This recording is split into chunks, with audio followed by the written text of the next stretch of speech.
Good evening, everyone. I'd like to call this meeting of the Brick Township Council to order. Madam Clerk? Adequate notice of this meeting was provided and published in the Asbury Park Press and the Ocean Star on February 8, 2019. Copies of the agenda were provided to the newspapers posted on public bulletin boards and the Township website. Thank you. At this time, I would ask everyone to please silence or turn off their cell phone, and Madam Clerk, if you would send the basket around for council cell phones.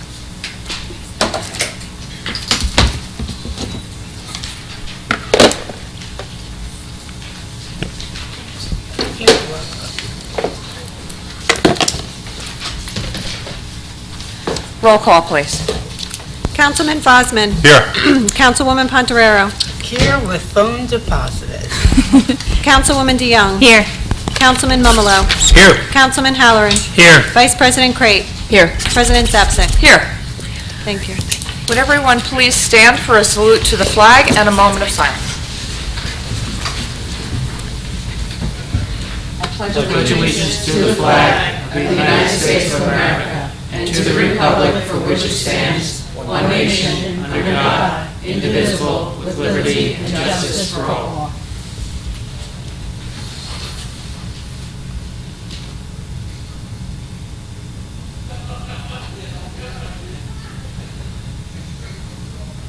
Thank you.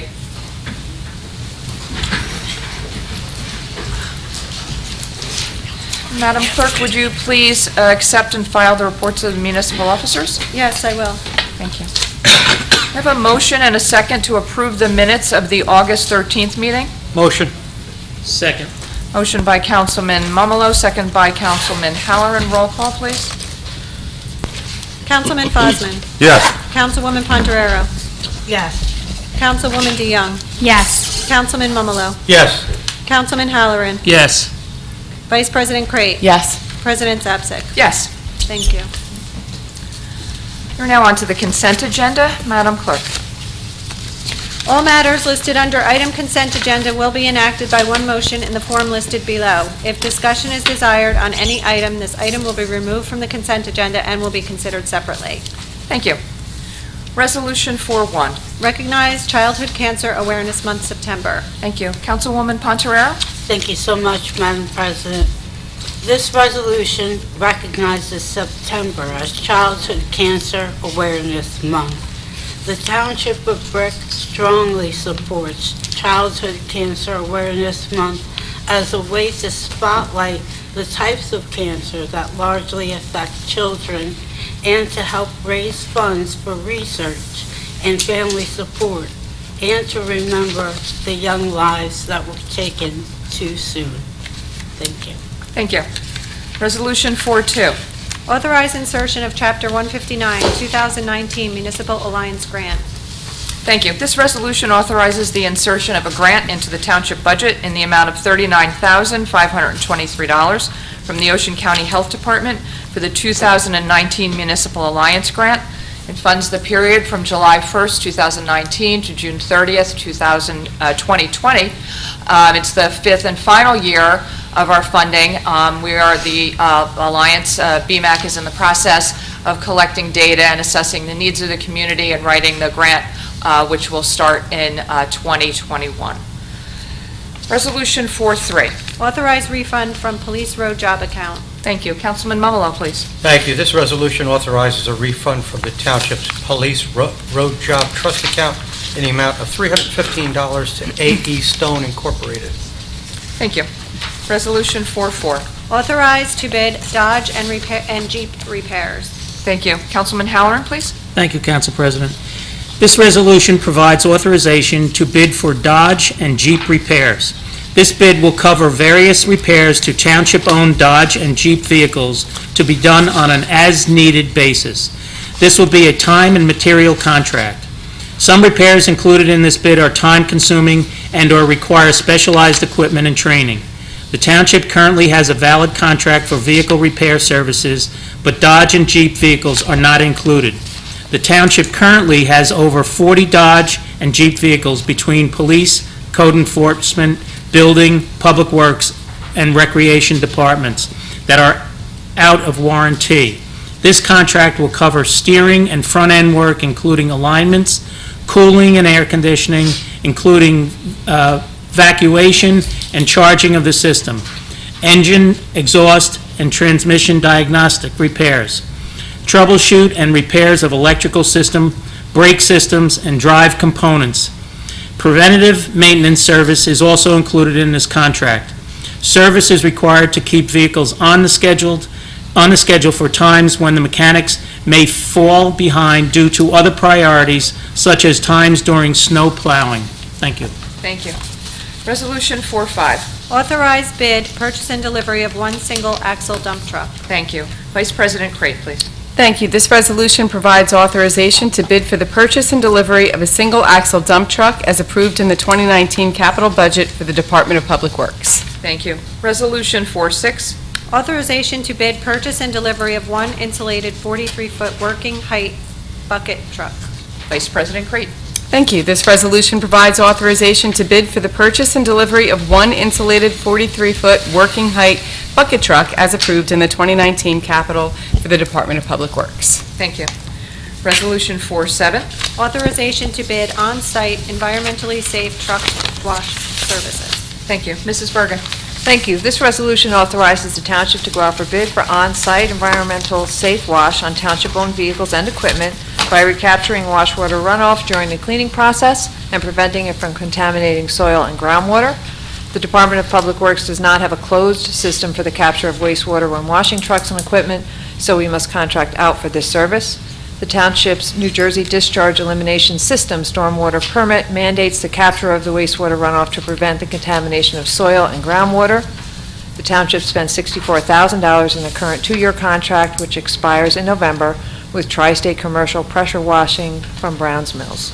Thank you. Resolution 4-8. Authorize award of proposals, professional medical services.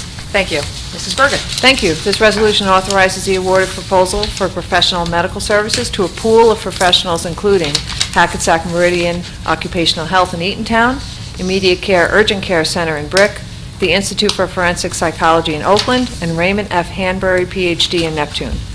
The services will be provided in accordance with an approved list of rates with a total amount not to exceed $125,000.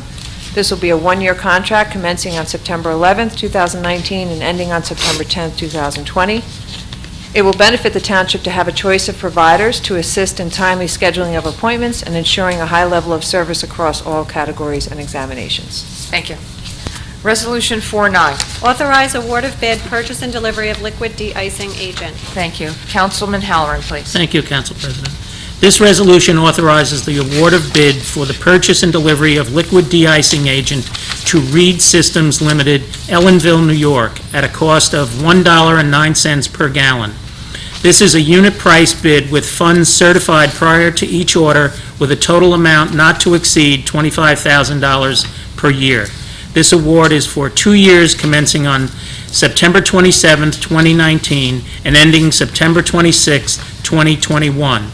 Bid notices were mailed to 26 prospective bidders from our bidders list, and 6 picked up bid packages. 1 bid was received, that being Reed Systems Limited. Thank you. Resolution 4-10. Authorize award of bid, resurfacing and drainage improvements to Roosevelt, Harding, and Truman Drives. Thank you. Councilwoman DeYoung. Thank you. This resolution authorizes the award of bid for resurfacing and drainage improvements to Roosevelt, Harding, and Truman Drives to Earl Asphalt, Farmingdale, for a total bid amount of $562,013.13. The major work performed under this contract consists of roadway, milling, and resurfacing, select curb replacement, curb ramps, drainage improvements, and retrofitting of curb pieces, and installation of bicycle safety grates at Roosevelt, Harding, and Truman Drive, adjacent to Route 88. Bid notices were mailed to 65 prospective bidders from our bidders list and 7 requested bid packages. 3 bids were received with prices ranging from the low bid of $562,013.13 to $652,756.86. Thank you. Resolution 4-11, please. Authorize award of bid, ambulance repairs. Councilwoman Pontoriero. Thank you, Madam President. This resolution authorizes the award of bid for ambulance repairs to PL Custom Body and Equipment Company in Manasquan, with a labor rate of $95 per hour. This bid will be an open-end contract not to exceed $50,000 per year, with funds to be certified before each service. The contract includes repairs to the Brick Police EMS ambulances as authorized by the Fleet Maintenance Supervisor. This award is for 2 years, commencing tomorrow, September 11, 2019, and ending September 10, 2021. Bid notices were mailed to 12 prospective bidders from our bidding list, and 3 vendors picked up bid packages. 2 bids were received. PL Custom Body was the only one found to be compliant with all mandatory requirements. To date, the township has spent approximately $78,000 for the current contract. Funding for this contract will be included in the vehicle maintenance operating budget. Thank you. Thank you. Resolution 412. Authorize award of bid resurfacing and drainage improvements to portions of midstreams with Dennis Drive water main replacement. Thank you. Councilman Mummolo, please. Thank you. This resolution authorizes the award of bid for the resurfacing and drainage improvements to part of midstreams and Dennis Drive water main replacement to Earl Asphalt, Farmingdale, in the amount of $901,213.13. The major work to these items to be completed under the scope of this contract consists of roadway milling and resurfacing, replacement and reconstruction of ADA curb ramps, and retrofitting of storm water inlets to meet current New Jersey stormwater standards at Dennis Drive, Towee Trail, Algonquin Trail, and Harriet Drive. There is also a water main replacement on Dennis Drive and an internet connect with Sullivan Road. This portion of the project involving the water main is being funded by the Brick Township Municipal Utilities Authority. Bid notices were mailed to 66 prospective bidders from our bidding list and 10 requested bid packages. 4 bids were received, ranging from the low bid of $901,213.13 to $1,141,475. Thank you. Thank you. Resolution 413, please. Authorize submission of grant application NJDOT for Brick Industrial Park project. Thank you. Councilwoman DeYoung, please. Thank you. This resolution authorizes the submission of the New Jersey Department of Transportation Fiscal Year 20 Local Freight Impact Fund grant developed for projects that maintain and improve New Jersey's local transportation system for projects that address the impacts of freight travel in local communities and on local transportation infrastructure.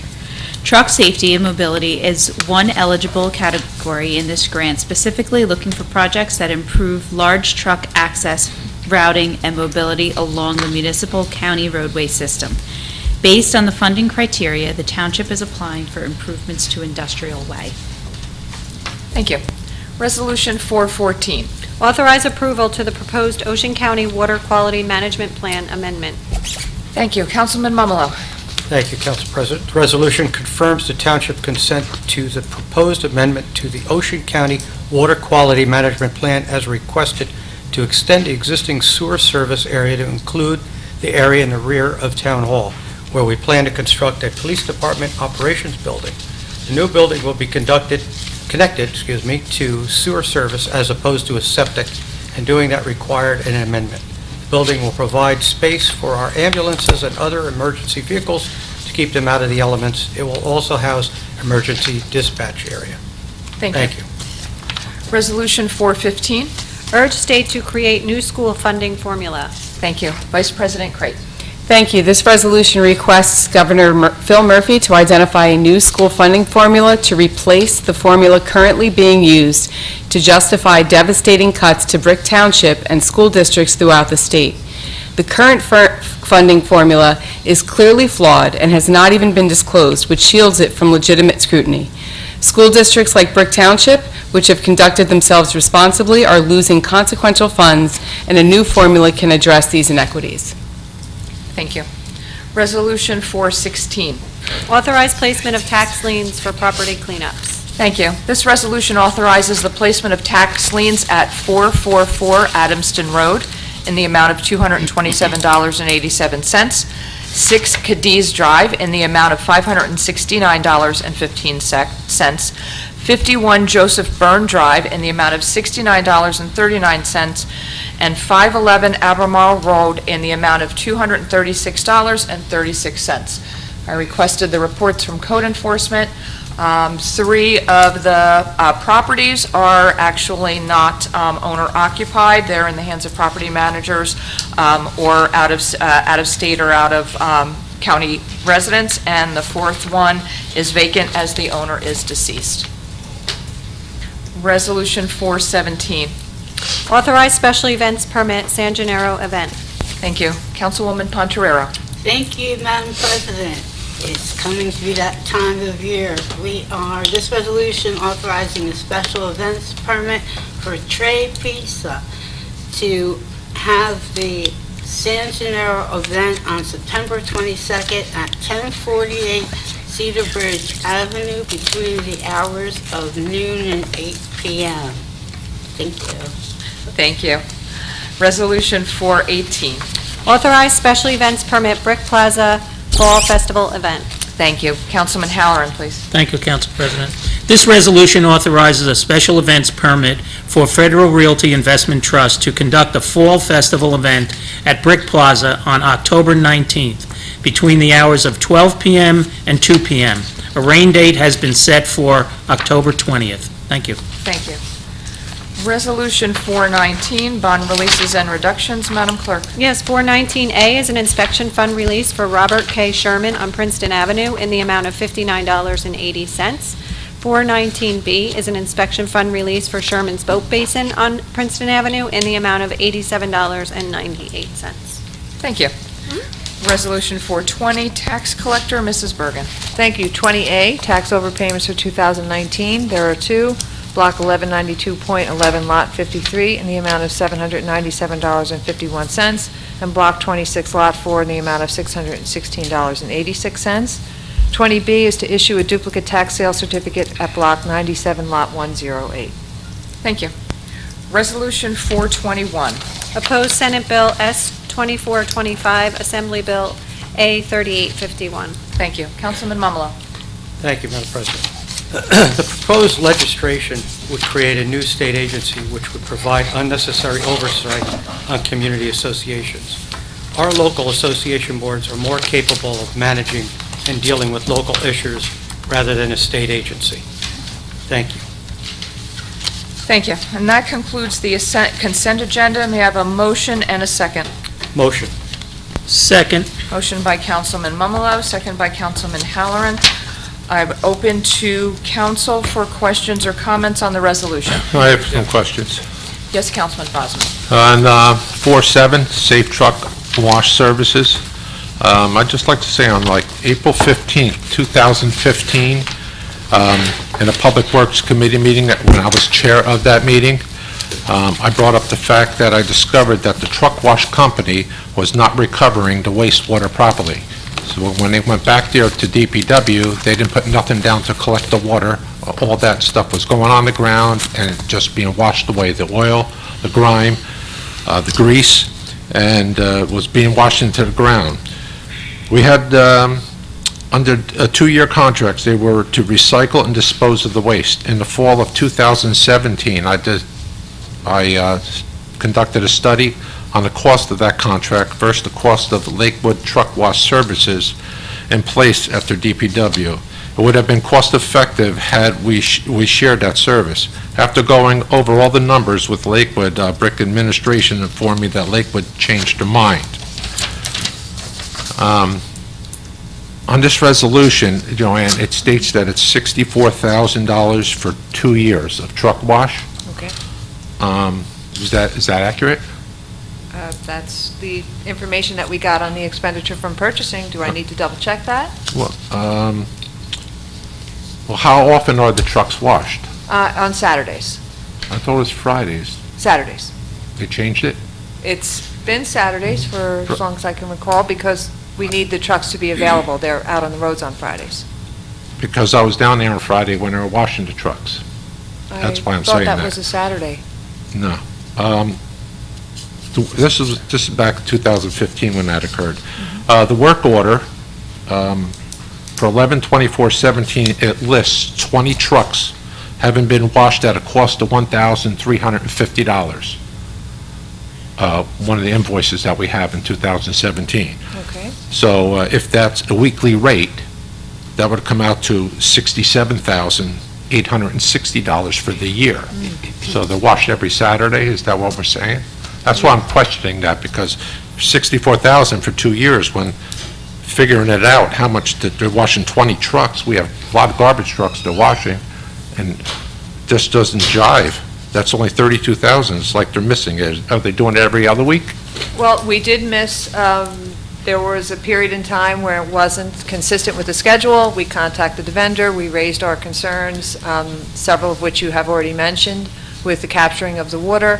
So it was not every Saturday. It has since been rectified to every Saturday with supervision from someone at DPW who's already on staff and at the building. And we have rectified the issue, so it was not consistent with every Saturday, but it has since been rectified. I'm just saying on the resolution, it does say $64,000 for 2 years, and with these numbers, it's $67,000 just in 1 year. And what I'm trying to say here is the cost of using this service is quite a bit of money, which does not include the cost of using the Route 88 car wash, the Country Sudger car wash, and a New Era car wash for additional township vehicles.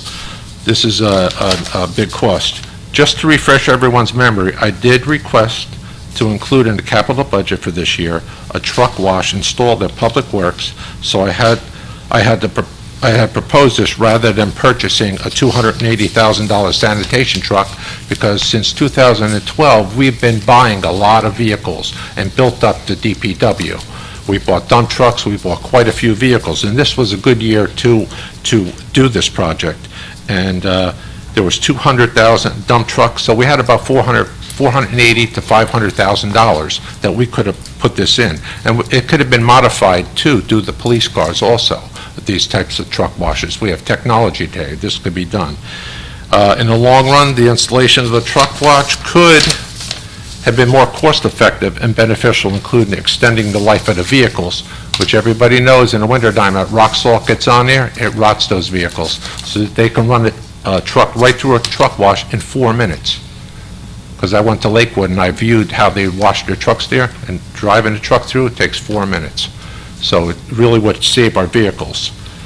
And what I'm requesting is not going to a 2-year contract, just in case next year we could put in the capital budget for the trucks. Instead of going into a 2-year contract, I feel we should go into a 1-year contract until the in-house truck wash can be installed in our DPW next year. That would be the beneficial way to do this. And instead of going for a 2-year contract, that's what I'm asking this council to do, because I know there's a lot of talk about putting it in. That's just one thing I have right there. And on 415, my comment on Resolution 415, urge state to create a new school funding formula. On the June 25th, that's June 25th, council meeting, I stated the following regarding the school funding formula, and I quote, "I had the honor of being hosted by Mrs. Riley's 5th grade students as a career week guest speaker at Midstreams Elementary School here in Brick on June 17th. It was my pleasure to answer the students' questions, and I feel it's a great thing that they were so inquisitive, and who knows, one of the students might want to run for council someday. After leaving the classroom, I thought about the current state budget crisis and its effect, the Brick Township school, how it affects the Brick Township school districts. Seeing firsthand the faces those budget cuts affect, including the students and the teachers. Brick Township is being treated unfairly, and on an unfair school funding formula in New Jersey that takes money out of the classrooms like Mrs. Riley and sends it to urban schools districts. Our district is being penalized. Taxpayers in Brick are funding the schools across North Brunswick, and we need to continue fighting until this matter is resolved. End of my quote. So I did this back in June 25th, the same thing they're passing today, just like the last time. So here we are, 3 months later, finally resolving to call on the Governor Murphy and New Jersey Department of Education Commissioner. As you can see, it took this long for the mayor and council to finally come aboard with me. But it's not enough to resolve or ask for a school budget readjustment. What we have here to do is provide leadership, and that is what means to our leadership, including the mayor and the council, should ask for a personal meeting with the governor's staff, the commissioner of education, and the elective leadership for a face-to-face discussion. That is the only way we are going to resolve the unfair school funding formula. So I was for this back in June 25th. So I'm glad the council's with me on that. Council President, may I just want to say that the mayor hopes to be here tonight. He's at a back-to-school night for his son, but he asked me just to mention anything I think that he would say if he were here. He participated in a march on Trenton back on March 5th. I mean, he was leading the fight for Brick and the Brick schools back then.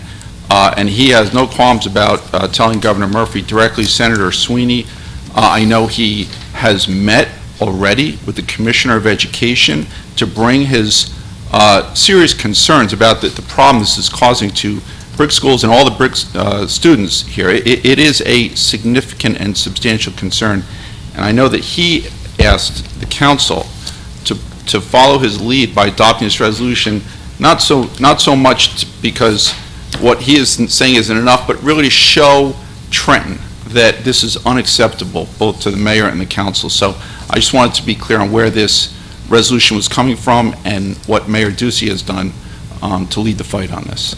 Like I said, Councilor, I'm glad the mayor's joining on board with what I said on June 25th.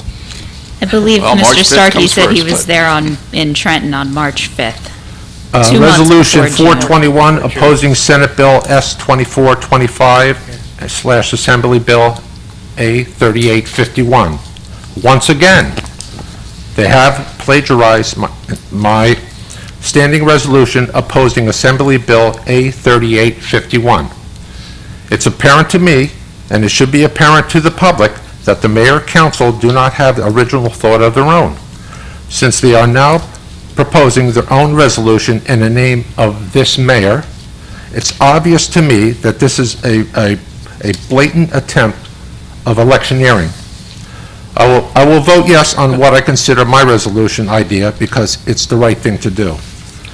The 9th and 10 legislative districts are totally Republican and have already stated on record their absolute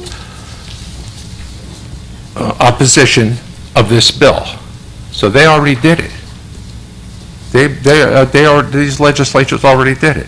So I'm glad you're jumping on board. I presented this at the last council meeting.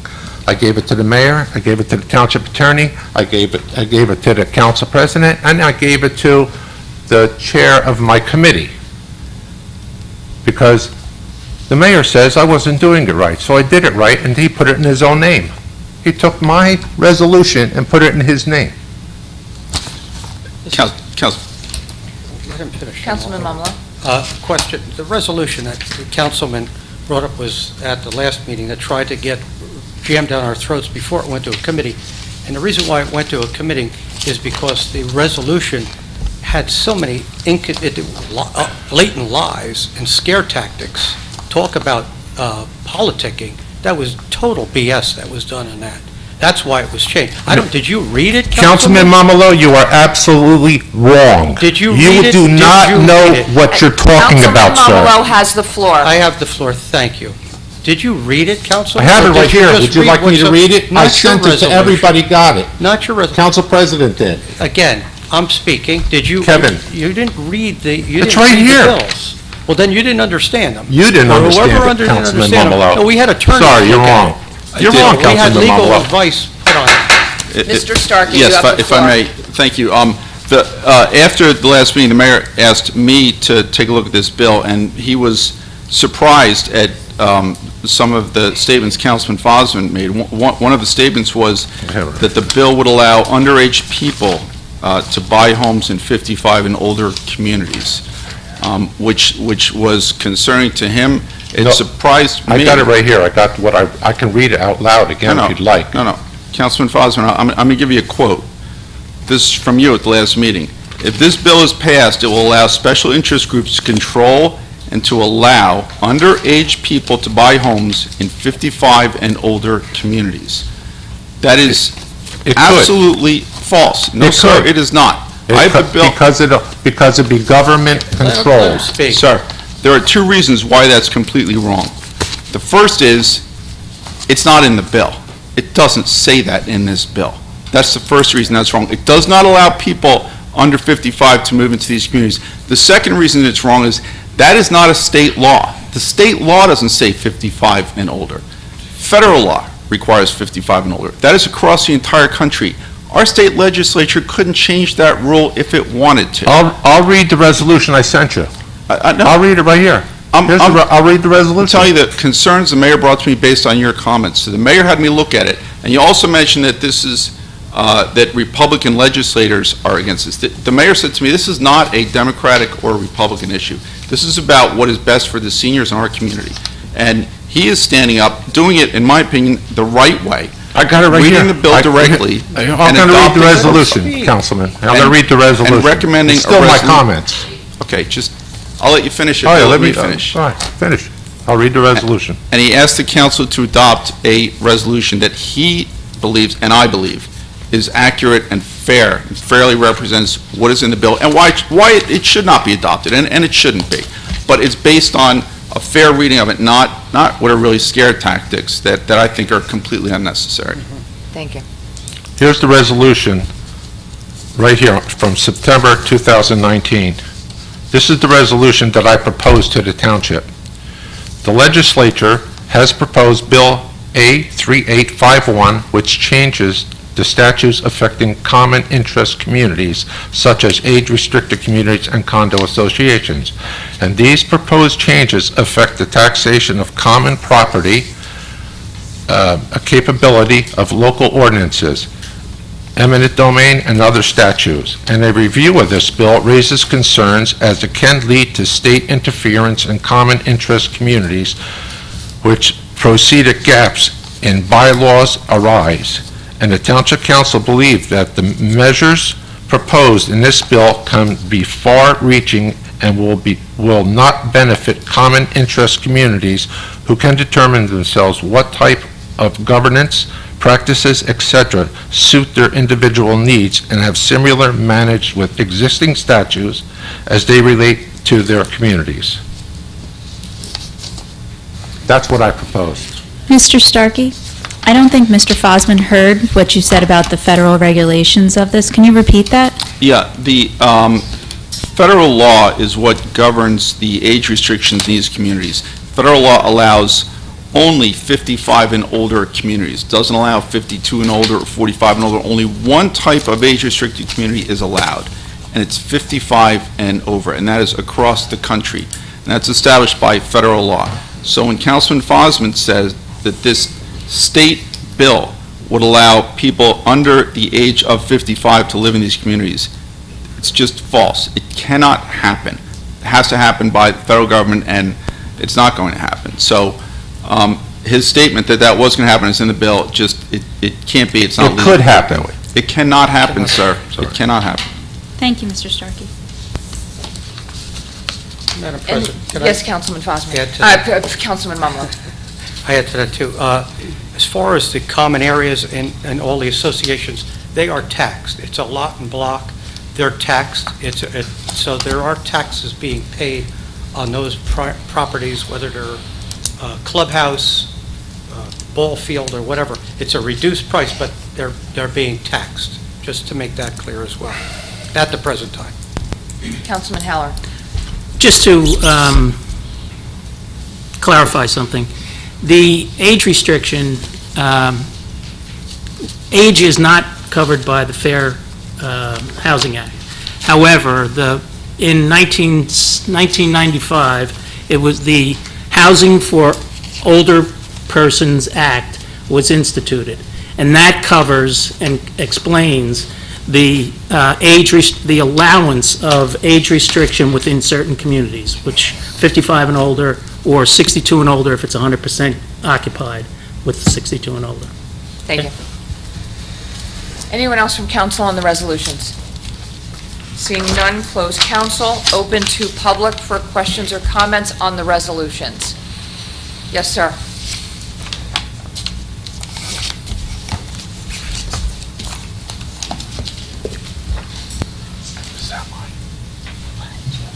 Good evening, Council. My name is Alan Cartine. I live in Lions Head South, in one of the retirement communities that's impacted by this particular bill. Just give you a little history, and so there's no doubt about why I'm here. Yes, I am the Republican chairman for the municipal election here in Brick Township. I just wanted to clear that up. But my motive for coming here tonight was to speak on this particular resolution.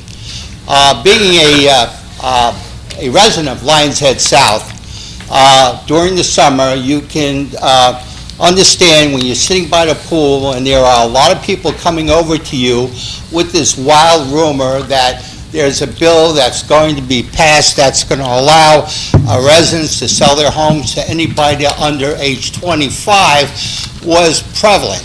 And I know it was prevalent because at the Citizens Advisory Committee, it was brought up, right? And these people were in fear of their own investments and wanted a clarification. At that point, you should know that I've spent 16 years as a Sergeant at Arms in the State Senate, and I know the history of this particular bill. And this bill goes back quite a few years, and I'm going to give you the origin of this, is when complaints were made to various legislators by people living in condominium communities that they were living in a police state.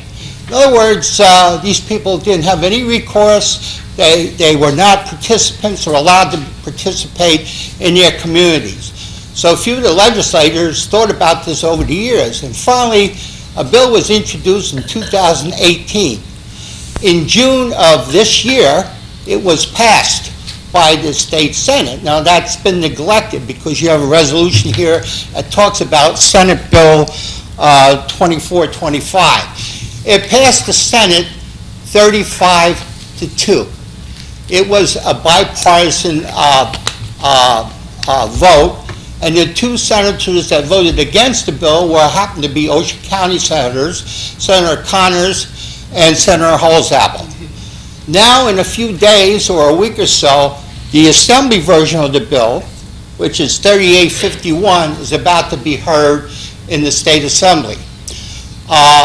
We have promises from 4 of the Ocean County representatives in the State Assembly, and our 2, David Wolf and Greg McGuckin, they are going to vote against the bill.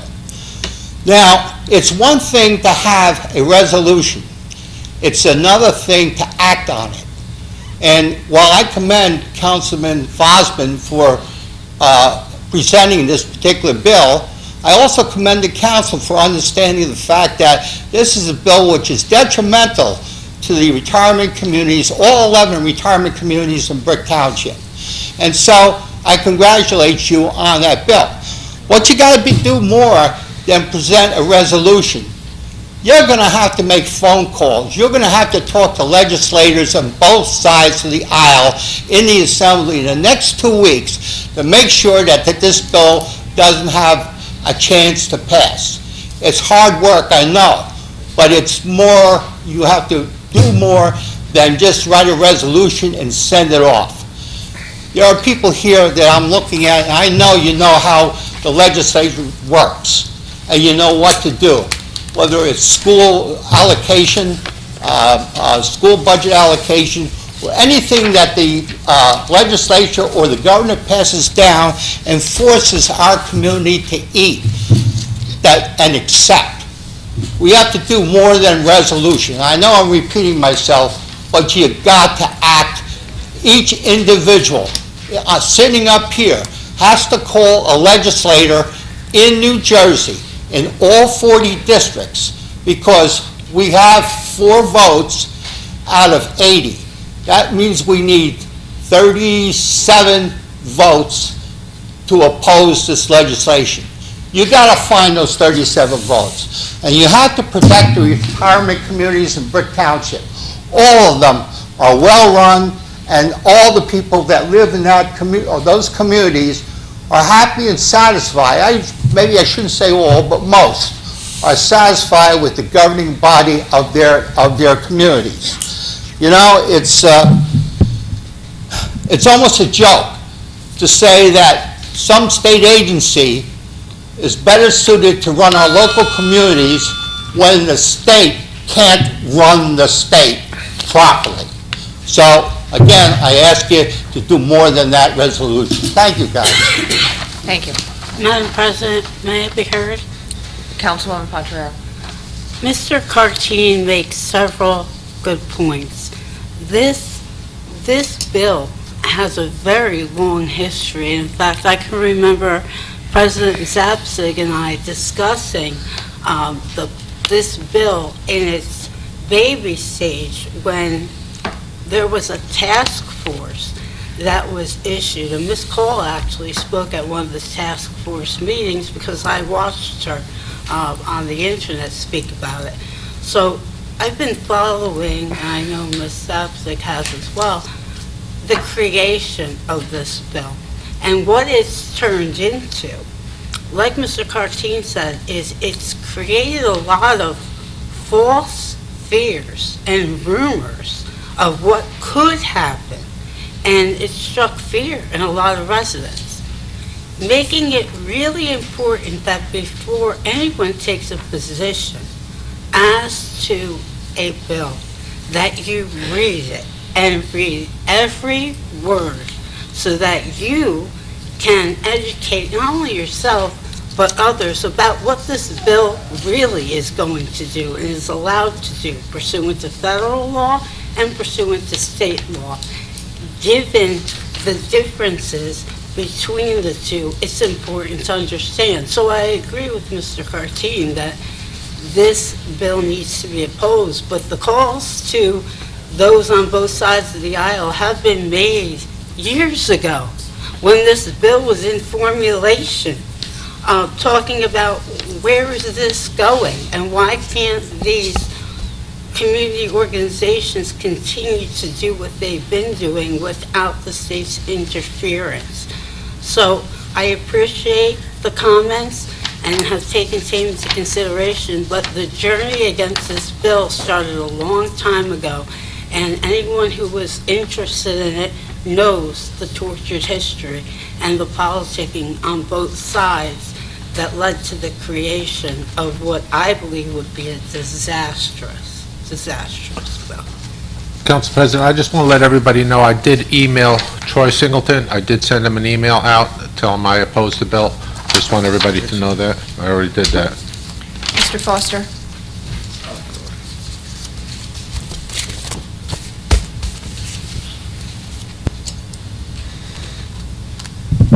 Sam Foster, 108 Teague Drive. I just got here, so I apologize for being in the middle of the resolution, so I didn't hear the beginning part of this. Just wanted to say about Resolution 21. I remember all the way back in the 1970s, my aunt hired a lawyer because she was divorced from her husband, and she didn't have any income, and she couldn't afford any houses, and she wanted to move into a retirement center. And they told her you have to be 55 and older to be in there. So I know this has been going on for a long time. So I do appreciate Mr. Carteen's comments. I know people, and I work for Pizza Hut, and before that, Papa John's, I deliver in there. And they're all pretty much happy with the retirement centers. I want to move in there myself, because now that I'm 58, I can afford to do it. Well, at least I got qualified for doing it.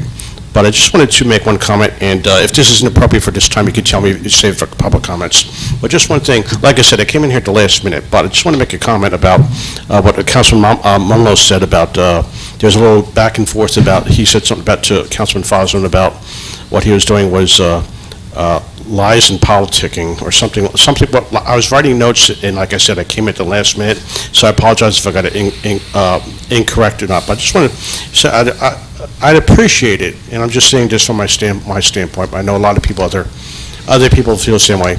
If you could just keep the personalities and personal attacks out of this, and you could discuss something, just discuss it on its merits, and just keep the personal attacks out of it, back and forth, because it's detrimental to the way the council meetings run.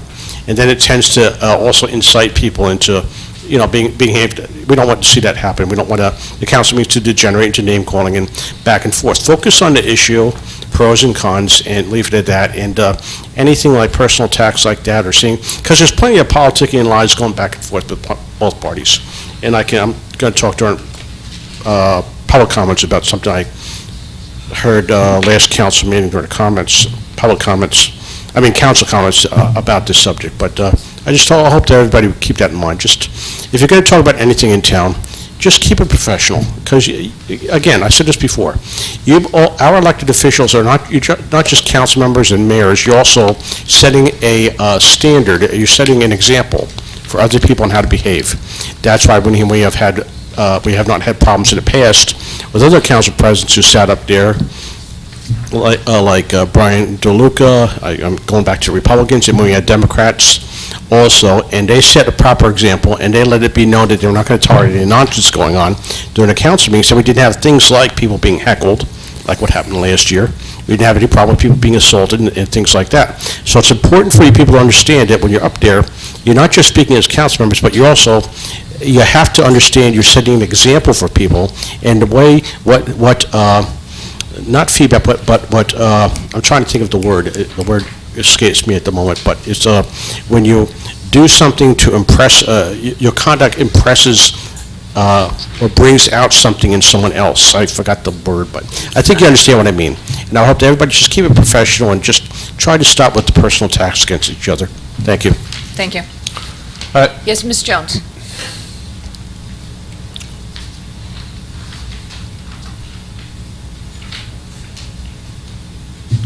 Hello, I'm Roxanne Jones. I live in the Lawton section and on West Princeton Avenue. First of all, I'd like to comment on the resolution number 15, urging the state to create a new funding formula. First of all, I am shocked to find out that our state came up with a funding formula that it refuses to make public. That is ridiculous and smacks of something sneaky. That's the first thing. Second thing is, this formula does not work. I mean, we are at various places, at a jewelry store, at the imaging center, over on Jack Martin, to name 2 places, and ShopRite also, to name 3, collecting school supplies for kids. And yet the state says that we are too wealthy to have the aid that we had before. There is something terribly, terribly wrong with that formula. And I'm sure we're not the only community affected. So yes, definitely we need a resolution. That is definitely. And I do urge all of you to do more than just resolve. Definitely make the phone calls. Let them know, the legislatures know how you feel. Let them know that being a Democrat doesn't save them from criticism. Let them know that the governor is not above the law. And also, regarding 21, okay, now, yes, I agree with the first gentleman that the state can't run itself, and yet it wants to try and yet run something else local that doesn't need to be fixed, so to speak. I mean, it reminds me of that joke. How does the state handle things? If it's broken, if it isn't broken, fix it until it is broken. So definitely we need to stop this law.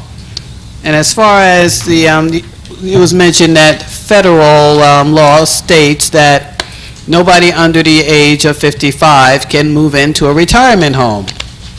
Now, I wish I didn't have to say this, but we should keep in mind that federal law also says that people sneaking over the border without going through the process are here illegally and are breaking the law. Yet, our state government is passing laws that makes it more difficult for our law enforcement to apprehend these people. And our governor wants to give benefits to them. So I think we should definitely get this law stopped before it becomes official. Also, I do disagree. You need to make those phone calls again, because they think, oh, we're going to get away with this. They have stopped calling. And I think that if you call up now, you'll let them know that, hey, we are on to you now. We have not gone away. And I think you should spread this to your fellow councilmen and mayors and all the other municipalities where there are senior developments, and they're out there, trust me. Manchester, where I was born, where I grew up, there are plenty, and my sister lives in one of them. My great-grandmother lived in a senior building in East Orange. So yes, you'll find plenty of support for this outside of Ocean County. Thank you. Thank you. Yes, sir.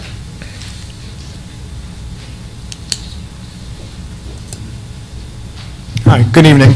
My name is Sean Cranston. I'm the acting superintendent of Brick Township Public Schools. On behalf of the Board of Education, Central Administration, and the school community, I would like to thank the council for their anticipated approval of the motion to urge the state to create a new funding formula. The community will only get stronger when the school district and the township work together, so I appreciate this. Thank you. Thank you. Mr. Finelli. Mr. Finelli.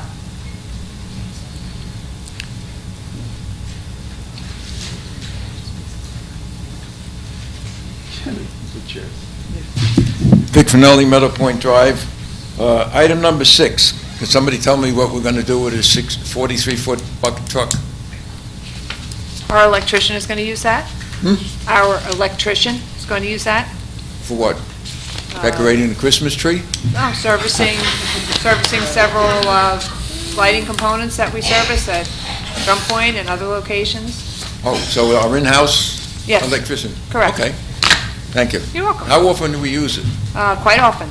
So We've been renting, and you he's looked an at that excellent and it's cheaper electrician, to and own he's it very than it is busy. to rent? Excuse me? Cheaper to own than it is to rent? It is for us with the full-time electrician, absolutely. Okay, thank you. Could anybody tell me what a truck wash actually costs? But The one I price? looked into it, about $500,000 to $600,000. That's a lot of bread. Probably paid off, and it'll pay for itself, and just savings in the vehicles. Lakewood did it, MUA has one, they're saving on their vehicles, it's been known. Would they be able to also wash school buses? What? Would this car wash? Okay. And be able to actually wash school buses also? I don't know. That I Okay. never looked into. Maybe we can look into that and do the math and see if it would pay to do a car wash. Okay. So, a couple meetings ago, I suggested that the town and the mayor and everything got more involved in the school district, and Resolution 15 was not what I was talking about. And Mr. Cranston is here, so I'm not doing anything behind anybody's back. I'm glad to see him here, because they're going to hear the same things on Thursday that I'm going to tell you tonight. I'm going to give you some facts, all right? And the facts have to do with the school district and what you're fighting for in your referendum. And I'm not saying do the referendum, and I'm not saying not do the referendum. I'm saying this is the information you need to know when you're fighting this battle, okay? You're the person that's giving out the money, or you're the group that's giving out this money. To start with, you're $151 billion in the hole in pension liability. So when you're going to the state or the legislature, whatever, they owe $151 billion in the pension fund right now. So this state is in deep caca when it comes to having money. Look at the Brick School District. Nobody ever mentioned this, but since I've been going to the meetings, the school district is down 3,000 students. That went from 11,500 to 8,500, and it's still going down. Might be a little tick up because we went to preschool, pre-kindergarten, but the trend is down. In fact, the school district has decided, after a lot of conversation, not even to do a demographic study, to see what we need to do or can do in the school district. During that time that they went down 3,000 students, they have the same amount of administrators. They had 32 then, they have 32 now. Gone down no administrators, even though they lost 25% of their student population.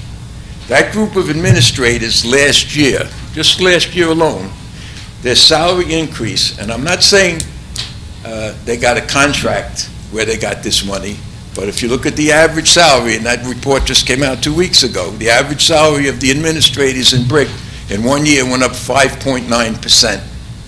That's not a contract, that's everything. If you go up in schools, you go from elementary to a middle school, you get a boost. If you go from middle school to a high school, you get a boost. But there's a lot of movement this year, and some of those people are going back, but they don't take the money back. You keep the money and somebody else gets it. That's what drives the price up. Even though the student-teacher ratio in the school district is 12-1, during that same period when they lost the 3,000 students, they went down 1 teacher for every 30 students. So they're not keeping up with the decline by losing teachers. In the last teacher contract, they gave out a 10% pay raise in a 3-year contract. Not 10% a year, but 10% total, over 3% a year. So does it sound like a district that's struggling with money? They put no money in the budget this year for the safety upgrades except the pass-through grant that you people got for them. Even though last year they absolutely had to have $12 million more from the taxpayers to do all these safety upgrades, right? They put nothing in the budget, zero, not a dime. They have done virtually nothing to make a major impact on expenses. Contrary to their claim that they are, quote, this is in their referendum I'm reading, one of the lowest spending districts in the state. I don't know if somebody told you they were the lowest, one of the lowest. Would you think 5%, 10%, 20%? They're not even in the top third. 35% of the state spends less money on students than they do. And as an example, if you look at Tom's River, their cost per student was $17,606, and Brick's cost per student was $20,164, $2,558 difference. Now, let me read you something because I want you to know what you're dealing with. Governor Murphy has proven himself to be a champion of middle-class workers and families, including our members, said NJEA spokesman Steve Baker. After so many years of economic attacks on the middle class, and educators in particular, our membership are proud to fight back under Governor Murphy's leadership. So the NJEA is behind Governor Murphy, the one who's cutting the school's budget. Let me share a little bit about that. Governor Murphy's secret dark money nonprofit is called New Direction. By law, they don't tell you who contributed to that money. New Direction is the group that fights for get Governor Murphy things done that he wants done. The NJEA, the Jersey Education Association, fully funds a political organization called Garden State Forward. They contributed $2.5 million in 2018 and $1 million in 2019 to New Directions. NJEA is contributing to the governor who is cutting the school funding. Okay? Now, this is not public knowledge. The only reason this came out is because somebody at the NJEA was disgruntled, so they took the meeting minutes and gave them to a newspaper. Otherwise, I wouldn't know about this, and neither would you. All right? By the way, Senate President Steve Sweeney, he has his dark fund. It's called General Growth Fund. And Assembly Speaker Craig McLaughlin has his dark fund. It's called New Jersey United. all right? Now, I've been fighting a battle way longer than you have about getting the school district to cut expenses, right? They haven't done it. And now you're going to go fight the battle to get them more money. If you were the person that was giving out the money, would you give them more money? Would you give them the same amount of money as you were giving them when they had 11,500 students and now they got 8,500 students? During this time frame, they actually should have closed one of the schools at least. But they didn't close one of the schools, they opened up another one, all right? So you lost 3,000 students and you opened up another school district, another school in the district. They are not managing expenses, right? No way, shape, or form, and the whole burden is going to be on the taxpayers. The taxpayers are going to get maxed out at 2% every year, and 2% is even going to cut what they're doing from the state. So when you go and fight this battle, when you go and ask for more money, be prepared to hear things like this, because this is reality. This is reality. It's not, you can't just keep doing business the way it's always been done when you're declining population. By the way, the declining population is everywhere. All right? It's not just here, not just in Brick. People aren't having kids anymore. They're not there. So when you're going to fight that battle, make sure you understand all of these things. All right? Thank you. Anyone else from public on the resolutions? Yes. Sir? On the resolutions that... Resolutions, yes. So my name is Dan Cummings. I live at 388 Flora Court in Brick. To speak to the resolution pertaining to the new school funding formula, I'm an educator. I live in Brick. I'm a proud member of NJEA. I just like to say that the cuts that have come to districts such as Brick and Toms River are very unfortunate. The state needs to remedy that situation. I do disagree with one of the council members who is trying to pit suburban districts with urban districts. It's not the type of thing that that needs to happen. All districts need to be fully funded. And I would say, as an NJEA member, NJEA was on the streets with the mayor and other people from Brick and Toms River fighting for full funding for Brick and Toms River and other communities, Freehold Regional School District as well, that wasn't getting that that full funding. So just to put that on the record. But I do appreciate you proposing and hopefully passing this resolution related to the new school funding formula. Thank you. Thank you. Anyone else on the resolutions? Seeing none, close public. Roll call, please. Councilman Fosman. No to 4-7 and yes to the rest. Which one, I'm sorry? 4-7. That should be 1 year, not 2. Councilwoman Pontoriero. Yes. Councilwoman DeYoung. Yes. Councilman Mumalo. Abstain on rating occupational health on 4-8 and yes to the rest. Councilman Halloran. Yes. Vice President Crate. Yes. President Zapsik. Yes. Thank you. Righty. Resolution 422, computer bill resolution.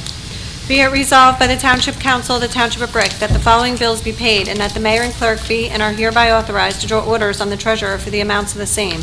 Computer bill resolution in the amount of $11,316,473.15. Thank you. I have a motion and a second. Motion. Motion by Councilwoman Pontoriero, second by Councilman Fosman.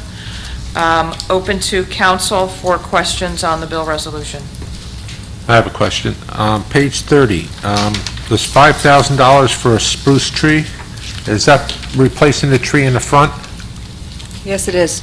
And again, can you just explain to everybody out here why we're replacing that Christmas tree?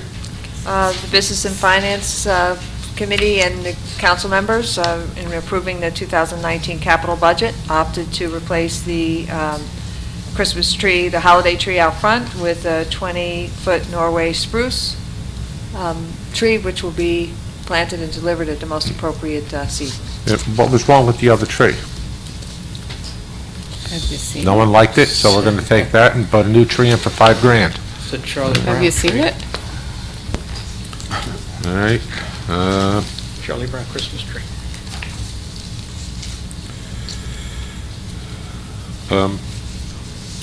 all We voted on sold, on the last council meeting, there was some mulch being sold, and we're buying it, topsoil delivery, and where's the other part, mulchers?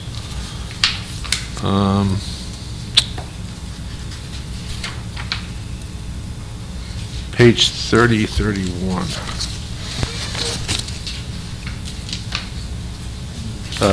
That screen topsoil, what are we using that for? Our township parks, And that's not topsoil, is that topsoil or is that a mulch in that? oh, 33.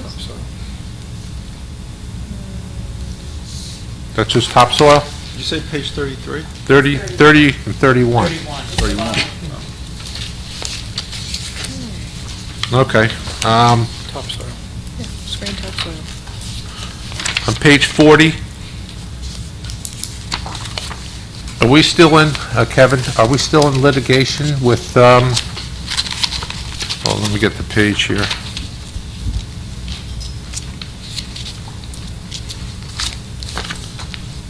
With New Beginnings Christian? Because it's under Wiener Law Group. It says New Beginnings Christian. That's a Board of Adjustment case. Yeah, that's not from the old one. This is from a new one. They're coming before the board, and that's an escrow that's been posted. Same entity, Okay. but not what you're thinking about. It's All from right. the BOA rider. The Blue Heart Video Program. I see, that's from a rider grant? It says rider expenses, Yes, $10,000? It's not a rider grant, it's a rider account that the police use and for approved expenditures as directed by the Attorney General's office. For when the they Blue use Heart their rider program? corps, It but says that's Blue what Heart it's for. Video Program. And we received reimbursement from the county. What is county the video contributed. program? I don't know, but the Blue Heart Video Program. It is a Blue Heart video that they made to promote the program, and we received those funds from the county as a 'Cause I'm on reimbursement. public safety, and I never heard of it. Well, we just had public safety. I know, we but had there was thought no if you Blue could Heart ask the Video chief. Program came up on the agenda. It's a video. Well, we were just together, so my point know. was, we could have asked the chief when we were just all together, but I didn't know you had the question, and otherwise I would have asked it. Just so I can respond, and maybe it'll refresh your recollection, Councilman Bosman, when we first started the Blue Heart program, having a video produced was something that the chief indicated would be done at some point, and that we would be reimbursed. So it did happen a good length of time Yeah, there's ago, nothing wrong with that. but It's- it was No, spoken I about. mean, if we had a few more public safety meetings, it could have been brought up and Oh, we told had us that we're public making safety it. meetings every other month, except for the couple months that I was out for my surgery. So Okay, thank we you. meet more than any other committee meeting. We had 3 meetings all year. Excuse Okay. me? We have Thank you. meetings every other month, more than any other committee meets. And if you have a reason to have another meeting, we'll have a second meeting. Sorry you didn't have that many meetings. Anyone else on the computer bill resolution? Seeing none, close council, open to public for questions on the computer bill resolution. Seeing none, close public, roll call, please. Councilman Fosman. Yes. Councilwoman Pontoriero. Yes. Councilwoman DeYoung. Abstain CME, yes to the rest. Councilman Mummolo. Yes. Councilman Halloran. Yes. Vice President Crate. Yes. President Zapsik. Yes. Okay, Resolution 423. Be it resolved by the Township Council of the Township of Brick that the following bills be paid, and that the mayor and clerk be and are hereby authorized to draw orders on the treasurer for the amounts of the same. Manual bill resolution in the amount of $1,793,529.20. Thank you. May I have a motion and a second? Motion. Second. Motion by Councilman Fosman, seconded by Councilman Mummolo. Open to council for comments on the manual bill resolution. Seeing none, close council. Open to public for questions on the manual bill resolution. Seeing none, close public. Roll call, please. Councilman Fosman. Yes. Councilwoman Fronterero. Yes. Councilwoman DeYoung. Abstain CME, yes to the rest. Councilman Mummelo. Yes. Councilman Halloran. Yes. Vice President Crate. Yes. President Zapsik. Yes. Thank you. We are now at public comment. Madam Clerk. Please note that each person addressing the council during any section of the meeting during which public comment is permitted shall limit his or her remarks to 5 minutes pursuant to Brick Township Administrative Code, Section 2-33B. Thank you. Mrs. Palmer. I've just got a little problem with, Could you pull the my- microphone down? Oh, I'm sorry. Thank you. My granddaughter, who's lived with me for 13 of her 13 years, she's going to our regular, thing, so I just don't understand why she's treated differently. We don't have a lot of money. I'm not getting any money from her mother or her father, and it's very hard for us. But we get things done. But it's very frustrating when, you are not getting things for your grandchildren. Is there a reason for this? Like, I make sure she gets food and everything else. And I didn't just put my things aside. Why is it that my grandchild does not get everything that she should be getting? May I have the From. floor? Councilwoman Potrero. This seems like a family Heather. court matter. That child has the right to receive support from both of her biological parents. Yeah. And she you does. as a temporary guardian. I'm so sorry, my mic wasn't on. That child has a right to receive support from both her biological parents. And you as her temporary guardian, so long as you obtain a court order from the Superior Court saying, yes, I'm the temporary guardian of this child, has every right and obligation to sue the parents to support the child. That's who's responsible. How do you sue them? You bring an action, it's father? just, the mother and the father, under what's called an FG proceeding. You can go to the Superior Court, 120 Hooper Avenue, ask for a pro se packet, which is a free packet. You can also go online under njcourt.com and obtain a pro se packet. There is no cost to file an FD proceeding. You file for support. That child has the right to be supported by her biological parents. There is no reason she should do without something. Her parents have an obligation. File, you absolutely have the right to do it, and you have the obligation. Do it for the sake of your granddaughter. It can be done. You don't need an attorney. Go down, get the packet, fill it out, and get what's right for your granddaughter. All right, thank you. You're welcome. Thank you. Good luck. Mr. Sluka?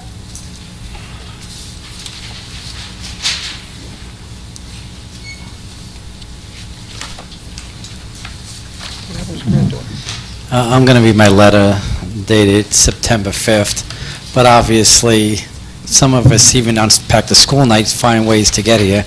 And to me, if the mayor wants to say something, the mayor should say it. Even if it's at the next meeting, I don't care. To me, having a lawyer say it for you is kind of strange, because you're the lawyer for the town, not the mayor. Unless you're the lawyer for the mayor and not the town. Lawyer for all of you The town, The right? town, correct. Okay, that's all I wanted to make sure. Otherwise, I had no problem with all this going back and forth and back and forth and back and forth. Austin's got another half hour before he falls asleep. Okay. Dear Mayor Ducey, Council President Andy Zapsik, councilmen and councilwomen, and all residents in Brick and Ocean County. Another summer has passed by. Another school year has begun. Another 9/11 Remembrance Day is here.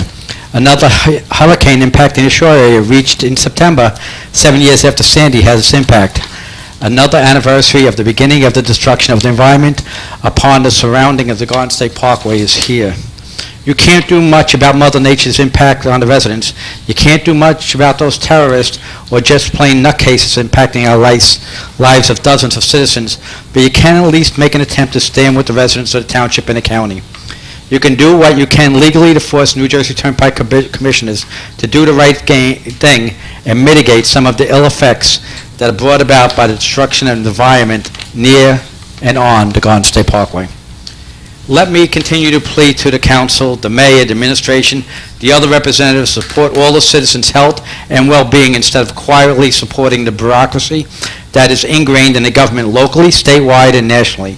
In reality, we are all either workers or residents of Brick Township, and the New Jersey Turnpike Commissioners has harmed our lives in various ways. Some politicians have shown a small amount of support for the wall around Evergreen Woods condo area, and that's nice, but the rest of the brick also continues to suffer. It seems if we don't act like Congress beholding to the political parties instead of acting like representatives of the people, we can get things done. Political parties just seem to get in the way and cause heartaches for all of us.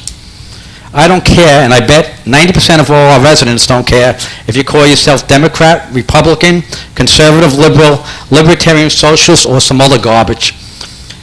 If you do what is right for the people who elected you all, it is time to speak out and not sit on your hands. It's time to stand up with the people and not sitting smiling and smirking.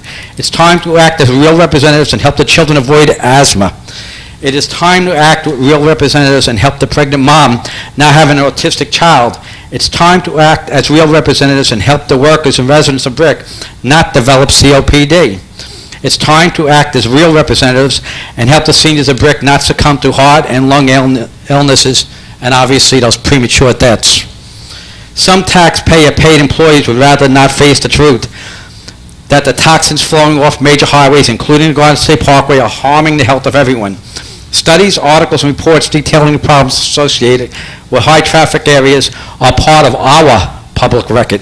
An employee, citizen, and representative can look up all the information themselves or just go to the minutes of the council meetings because stuff has been delivered many times and asked to read some of the surveys and other studies. It's high time that we all acted together, and if we truly represent the people of the community, we should do what is best for all our people and not the bureaucracy or those of few with influence. A high wall, 14 to 20 foot, a vast, high, thick replanting of brush and trees are needed on the Garden State Parkway, adjacent to Evergreen Woods, Brick High, Primrose Gardens, Sutton Village, Lanes Middle School, Greenbrier, Town Hall, Birchwood Park, and other places in Brick and Ocean County in order to correct some of the damage caused by the illegal actions of the New Jersey Turnpike Authority Commissioners. Some may not want to hear the facts that the toxins are killing our seniors, harming our children, and hurting development babies yet to be born, mothers-to-be. But it's true. The council, the mayor, citizens, employees should go to the hospitals, libraries, and newspapers in order to seek the truth. Yet, yes, many may be afraid of the truth, but they are only fooling themselves, while others may believe that the bureaucrats of the NJTA or other influential people that are profiting at our expense compared to the health and well-being of thousands of Ocean County residents. It's time to seek the truth. Act like real representatives. Stand up, speak out, and act with forethought at the council meetings, public engagements, and every opportunity. I don't know, I said my address. 950 Sylvia Court, Brick, John Sluka. I yield back 2 seconds. Thank you. Thank you. Mr. Foster?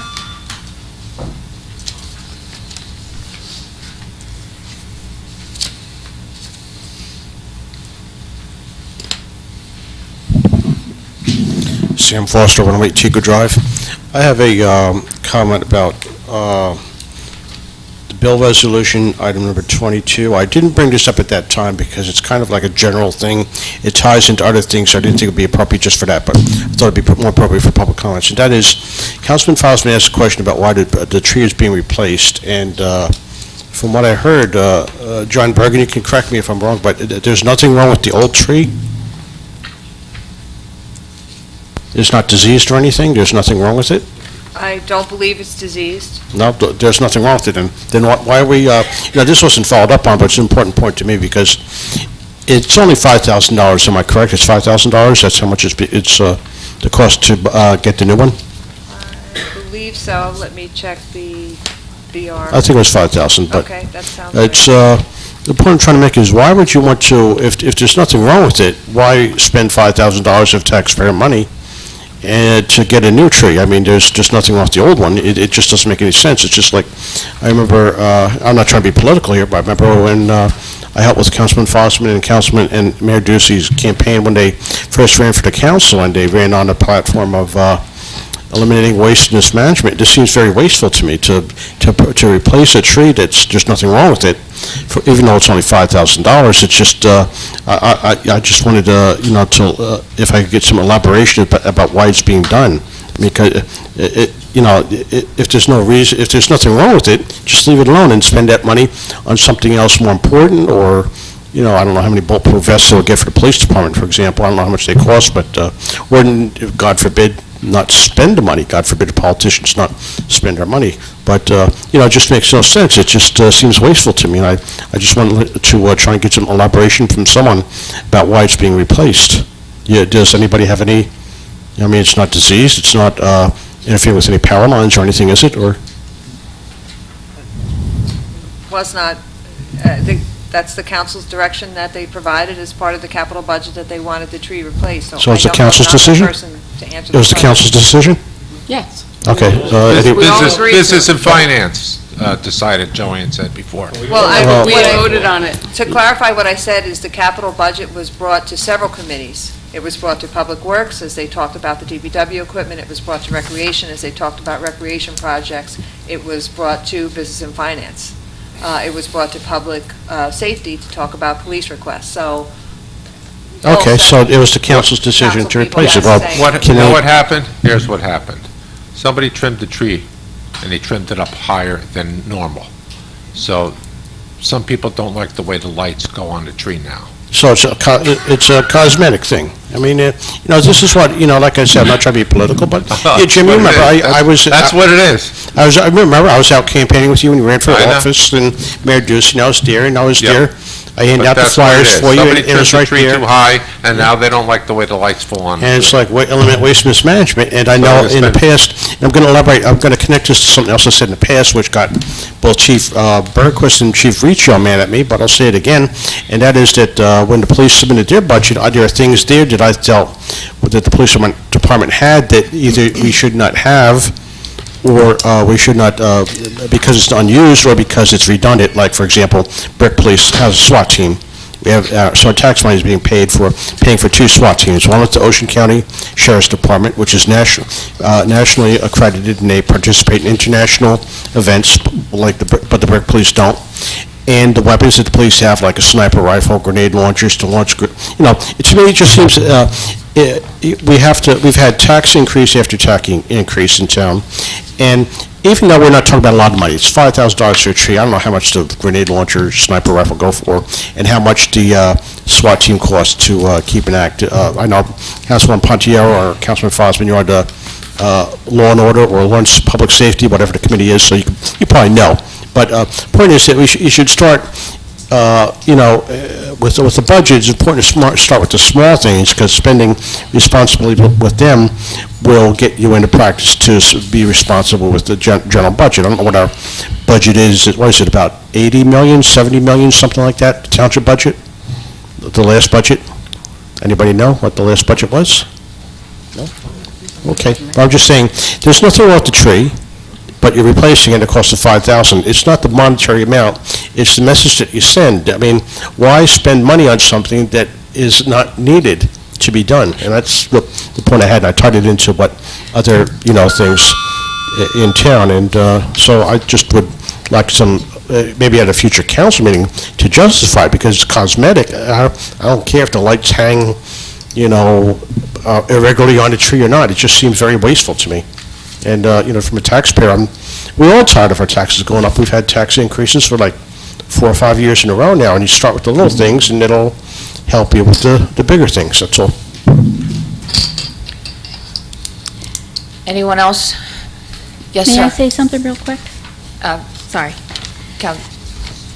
Mr. Foster, it's just like when Mr. Fosman wanted to cut our dump truck that we need for our, that was on the resolutions tonight, that was part of our capital, that our Director of Public Works said that we absolutely needed, and he already had cut 2 vehicles from his capital budget to make sure he gets that dump truck in order to get a car wash system that costs $500,000, $300,000 more than the $200,000 dump truck for the car wash that, you know, could or could not last possibly and could break multiple times over time.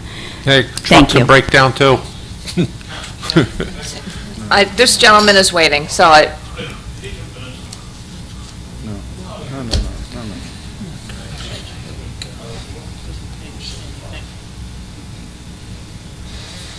Okay, I understand the point you just made. But the point that I'm trying to make here is that we have a clear-cut case if there's nothing wrong with with the tree. Now, if it's just a cosmetic, but you're talking about comparing apples and oranges is what it is. You're talking about a wash, what was it again, something about the public, could you repeat what you said again? Yeah, that's something where you have a benefit from it. I mean, there's no, what benefit is there except for, Look better.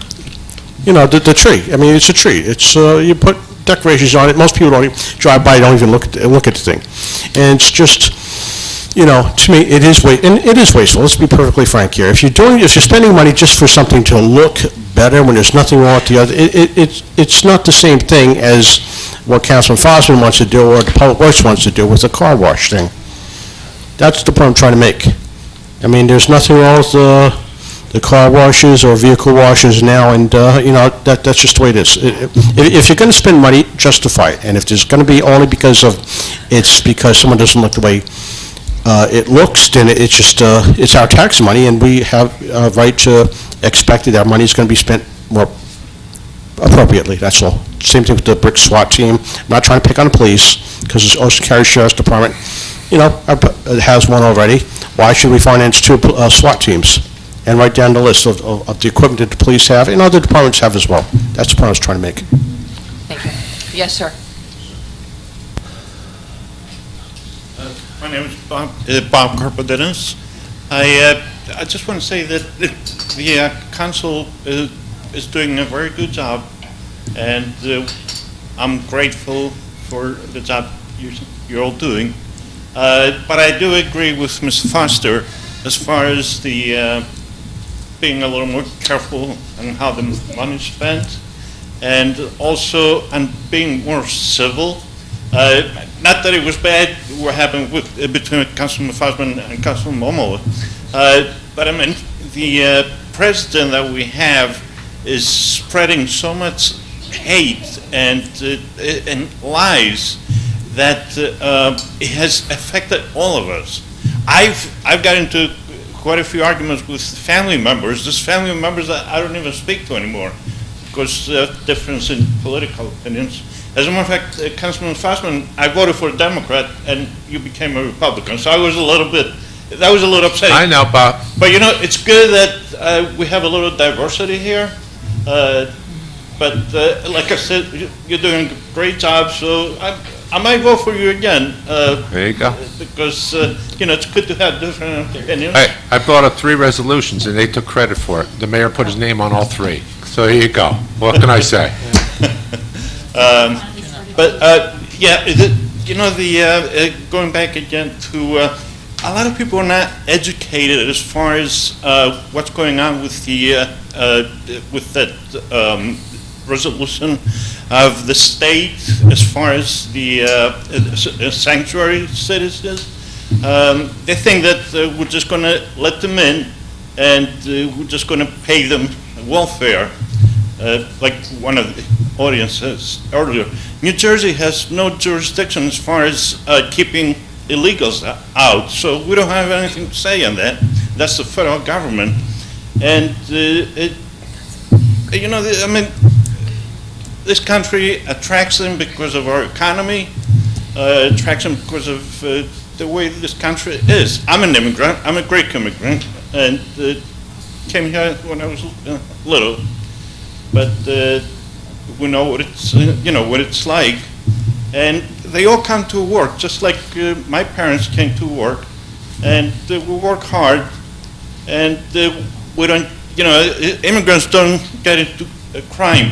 As a matter of fact, 2017, out of 17,800 murders, 80 of them were committed by illegals, and out of those 80, 75 were to other illegal immigrants, friends or gangs.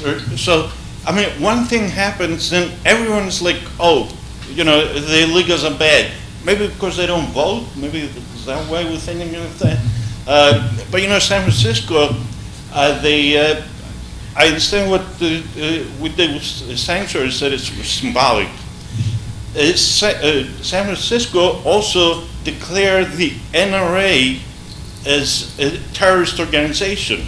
Now, 40,000 people were killed last year. 40,000 Americans shot. They got killed by firearms, and the NRA wants to give us more of them. So, as far as I'm concerned, they're a terrorist organization. So why don't we, if we want to protect lives, let's declare them symbolic, but let's declare them a terrorist organization.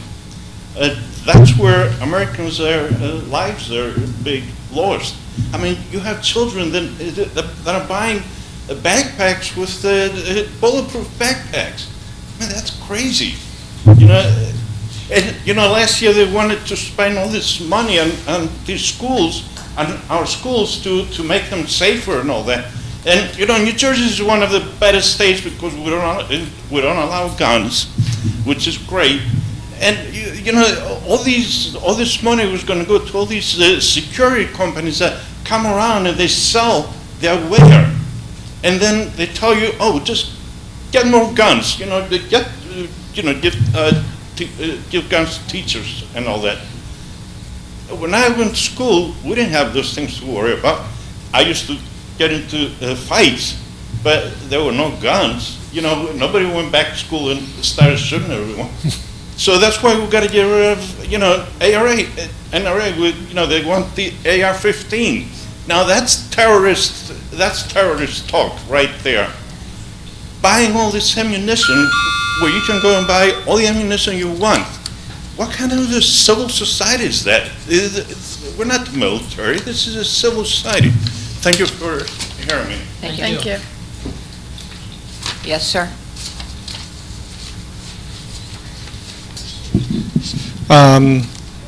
My name's Dan Cummings, 388 Flora Court in Brick. I'm a lifelong resident of Brick. I have to say I've always been proud to say I'm from Brick. However, I received a call from a friend recently asking why Brick had passed an anti-sanctuary resolution. After reading an article in Brick Patch, I became dismayed. According to the article, Mr. Ducey claimed that allowing Brick to become a sanctuary town for undocumented immigrants, I think he might have used the word illegal, but would put residents in danger. And so the council passed an anti-immigrant resolution. The mayor and the council are either intentionally misleading the public or are wholly uninformed. Attorney's General Gruel's directive does not create a sanctuary system, whatever that may be. What it does is require ICE to have a judicial warrant in order to detain someone, except in cases of violent or serious crimes or a final deportation order. It ensures that a traffic stop for someone with a broken taillight who has no violent criminal history doesn't turn into a situation where a person is torn from their family. That's it. This sanctuary verbiage is a dog whistle that has become one of the calling cards of the anti-immigrant movement. This community of Brick is composed of thousands of immigrants, some of whom are undocumented. They pay property taxes, either directly or indirectly. They go to school here. They work here. They love their kids and they love their community. just as much as you and I. If you need to pass this hateful resolution in order to get reelected, then you may want to reconsider. I voted for many of you in the past. I don't think I will again. And Mr. Fosman, your racist and xenophobic dog whistles have no place in this community. I urge you all to rescind this resolution. My question to all of you is, what would you say to these kids whose parents are locked up for no more than a broken taillight and the dream of building a better life for their family? You all need to understand the law and the Attorney General's directive and not vote on what you feel will win you the next election. Then come back and reverse your decision. Ms. Jones?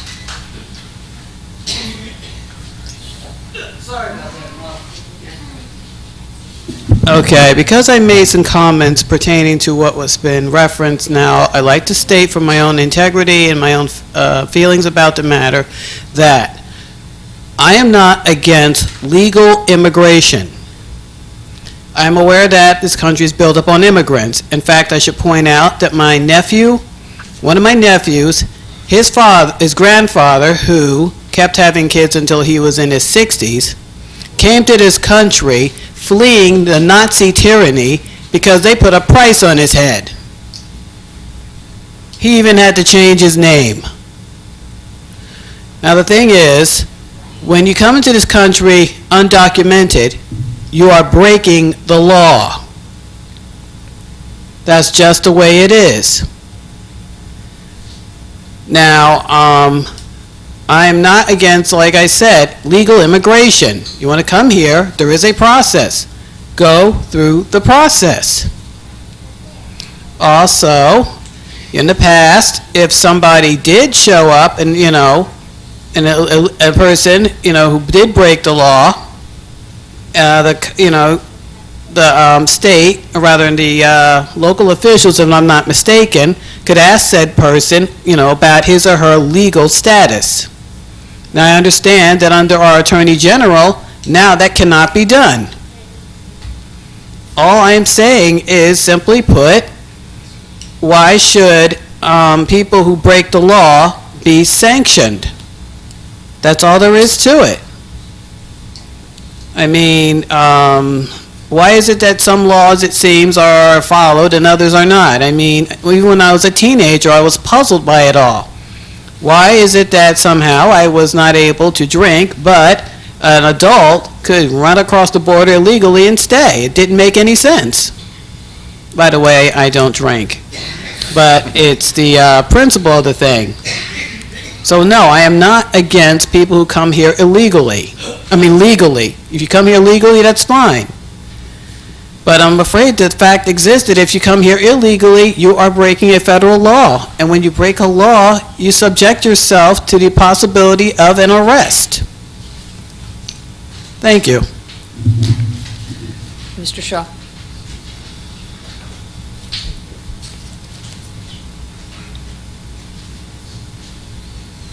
Hi, my name is Dave Williams. I live on Stapleton Avenue in Brick. I'm here on behalf of Indivisible NJ 3rd District to also address the divisive and unnecessary sanctuary resolution that passed a month ago. I was one of the people out there holding signs up before the meeting. I think we picked the wrong entrance, but that's neither here nor there. One of those signs said, hope, not fear, and I think that's kind of the gist of what this real issue is about.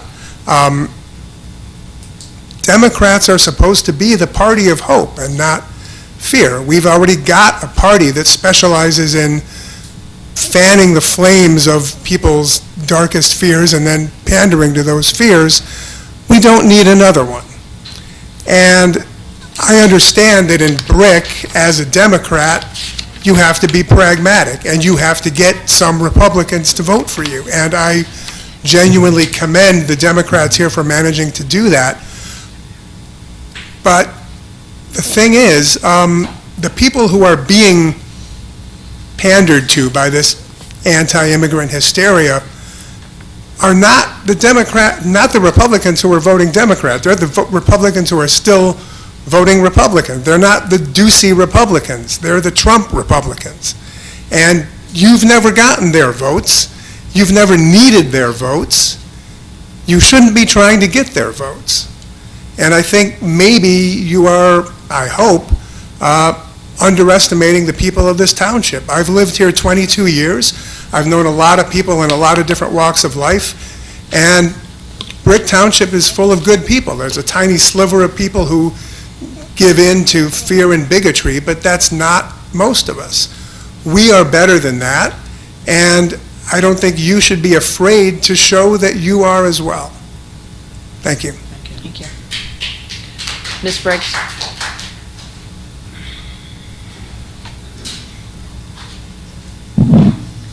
Melanie Briggs. I'll be short and sweet. As far as the tree goes, it looks pathetic at Christmas time. That's beside the point.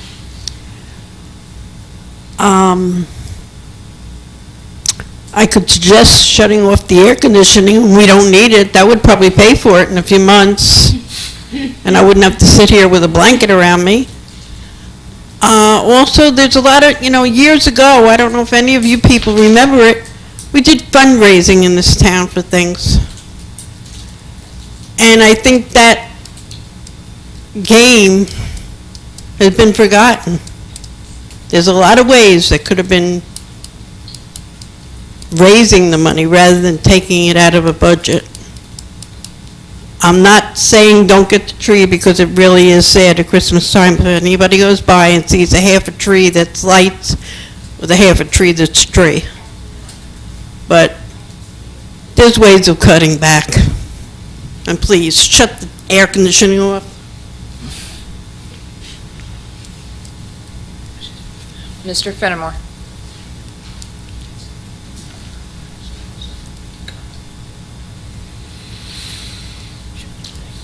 Victor Fenimore, 137 Queen Anne Road, Brick. Resolution 15. As some of you know, I've ran for Board of Ed a couple times. I have even pulled about 10 years of documentation from the public records about funding.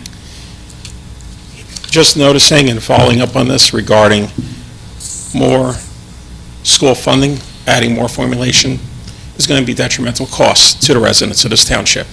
Some of you already have my resume. You know what I work with. I deal with a lot of people in the community who are facing foreclosure, needing places to live. I have clients calling me every day. They need housing. They need places to go. They're on a budget of $800 to $1,300 a month. They can't afford brick. They're now going down to Cumberland County, Atlantic County, Cape May County, and Vineland County. That's where the cheap rents are.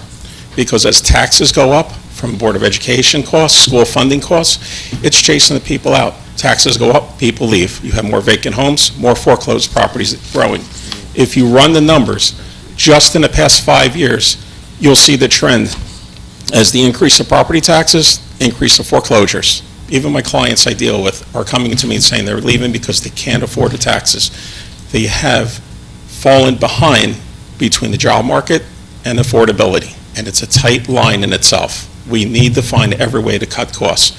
If you pass that Resolution 15, you're going to hurt families. Not you personally, but it's just the policies that's in place right now. Just looking back and listening back, I agree with Mr. Finelli, no on the Resolution 15. And as far as anyone's talking about sanctuary state or sanctuary town, go walk the streets of Philly, 10 good blocks of downtown Philly, the streets of Baltimore. Baltimore Harbor used to be a great place to visit for family and friends. Can't do that anymore. That's a sanctuary city. People are getting blown away on the streets. Go to Chicago, walk 10 blocks. I promise you, you'll have a whole different outlook of life. We need to protect the people first, the state, and our township. Hopefully in time, there will be better resolutions to help undocumented people become legal, help them through that process and give them the greater opportunities that they deserve. But we have to be careful. It's a very fine line. Thank you so much. Mr. Finelli?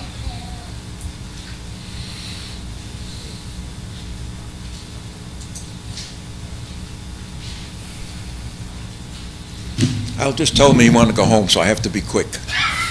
Right? As far as the tree goes, maybe with the cherry picker, we can make the tree look nicer with the lights. As far as the sanctuary state and all that, I'll say one thing. If you're not here legally, you're here illegally. I don't know who came up with the word undocumented, but having 5,000 people storm the southern border at once is not the way we do it. My grandparents were immigrants here. They did it legally. That's it. You're either legal or you're illegal. As far as Mr. Starkey's comments, I think you're being a little naive, all right? When you were talking about the housing and the federal versus the state, and it's a federal law, I believe federal law says marijuana is illegal, and because it's illegal, you can't use credit cards or checking accounts or anything else. You have to do cash. So the states totally ignore federal law on marijuana. They can ignore federal law on anything. You know it and I know it. As far as, thank you for allowing me to do my thing about the school district. I know I went a little over. I want to talk about a couple quick things and why I do that. Number one, you all pay taxes here just like I do. Your school taxes are going to go up every year for the next 6 years, and that's not even going to cover what the state is going to cut, all right? It gets lonely up there fighting the battle. So you people need to be involved. You only represent about 40% of the budget, and the school district about 50% of the budget, and everybody else 10%. But you represent 100% of the people, right? I mean, you're the governing body for this, the school district isn't. Get involved. I mean, they need help. As far as taxes go, right? You pay taxes to the school district, but then you're going to go back and say, or somebody wants to go back and say, hey, the state needs to give more money to the school district. Well, I pay the school district out of this pocket, and I pay the state out of this pocket. The state doesn't have a money tree. They get all their money from taxes from the people in the township. So you're going to get hit one way or the other. It's like, it's not free. If the state's going to give you more money, they're going to raise our taxes. And look at some of the things that are going on already. You know, you can only deduct $10,000 of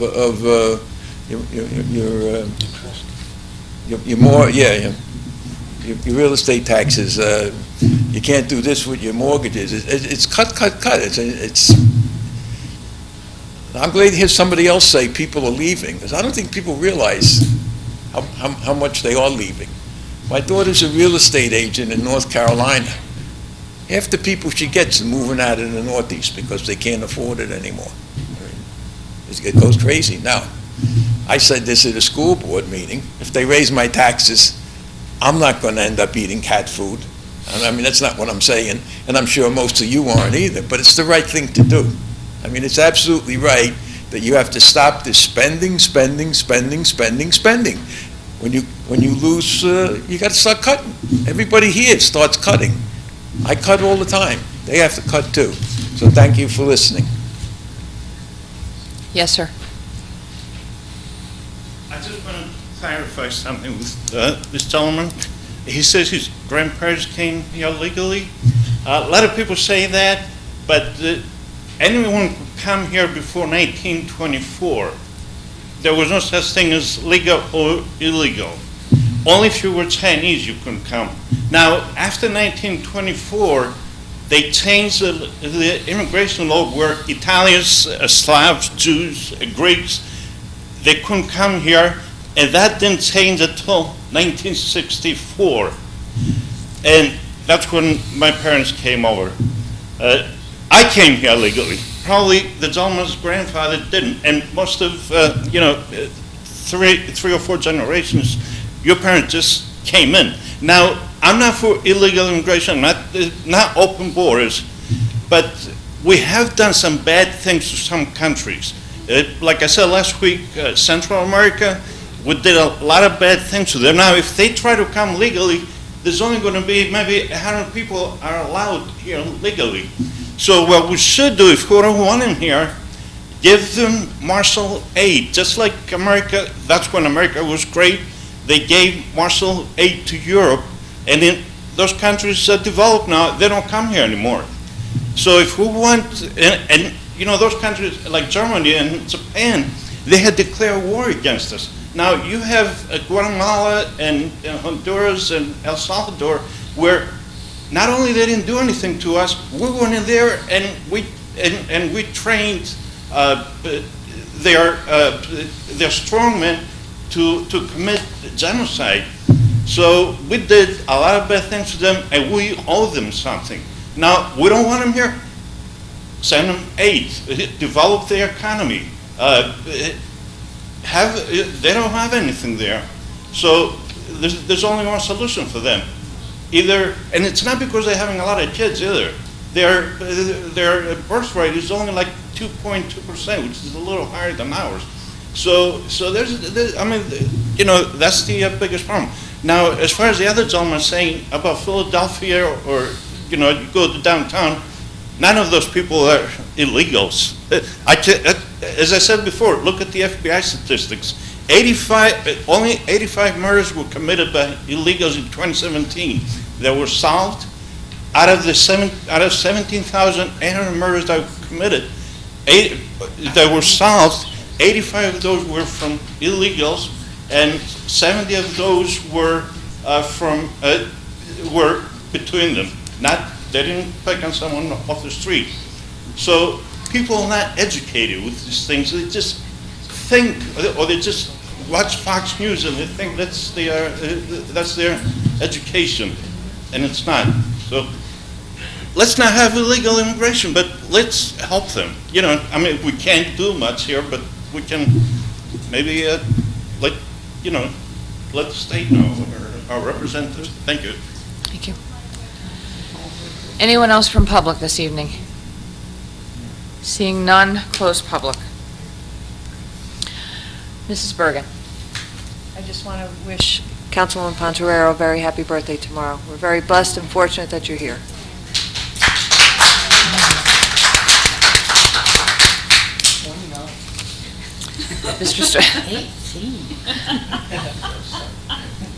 Mr. Starkey. I'm going to do the same thing. Happy birthday, Councilman Pontriero. That's all I have. Madam Clerk? Yes, I'll wish Councilwoman Pontorero a happy birthday tomorrow, which is also Patriots' Day. Madam Secretary? Happy birthday. Councilman Fosman? Yes, happy birthday, Councilwoman Pontriero. I just want to, on this last bill here, on 421, the post-Senate bill, A3851, on August 28th, I emailed the council president, the mayor Ducey, Councilwoman Pontriero, and the township attorney, Kevin Starkey, and not one of them even emailed me back in the whole time that, or sent an email to me to say, hey, there's something wrong with this. Nothing. I didn't hear anything from them. There's no communication. As Mayor Ducey said, we got all this transparency. There is none. And on a lighter note, on September 1st, I joined our veterans at their annual Labor Day picnic at the VFW. That was a great event. A lot of people were there. It was really great. And on September 8th, along with my friends, Vicky Chadwick, Max Flores, and Neil Napolitano, we joined our veterans and their families at the American Legion Post 348 on the 30th annual pig roast. There were more than 400 people in attendance. It was a great event. They had a live band. It was fantastic. And thank you everyone for coming out tonight, and thank you for those who watch us on local TV and YouTube, and I'll see you in 2 weeks. Thank you. Councilwoman Pontriero. Thank you. Thank you for all the well wishes for my birthday. This year is very important to me. On June 24th, I underwent the hardest surgery I ever thought I'd have to go through, harder than even radiation. They replaced my entire jawbone with my fibula for my leg, which is why you see me limping a little bit. But I've made it through, and I'm happy and blessed to be here. I was only given a 20% chance to make it through my stage 4 head and neck cancer, but I'm here today. More important than me is the we. This is Pediatric Cancer Month. Not that long ago, people were afraid to say out loud the word cancer for fear that it would somehow jinx you or cause it to attack a member of your family or yourself. We know now the importance of education and awareness of cancer. When we talk about pediatric cancer and our littlest warriors who have to fight against such a monster, we owe it to our youngest, most vulnerable population to assist them in any way that we can. There are programs going on through the American Cancer Society. This is Go for Gold Month. Gold is the color. If you have the house, you put some gold bows up. It's also Pajama Day. People can sponsor at work or at school for people to wear their pajamas outside as a way to fundraise. Alex's Lemonade Stand is another great way that you can get money raised for research in cancer. And also we see local children, such as Avery with Avery's Carnival, where her family is honoring her memory by holding this carnival to benefit other children suffering with pediatric cancer.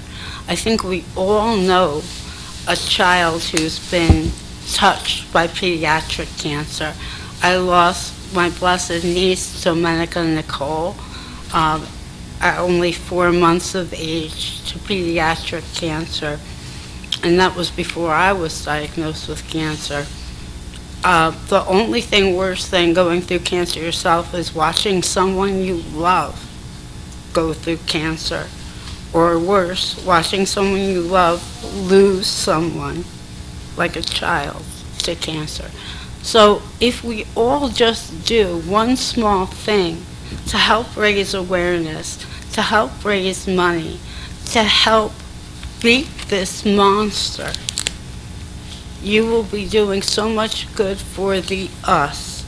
Lately there's too much me going on here, going on in general. It has to be more about us. Thank you.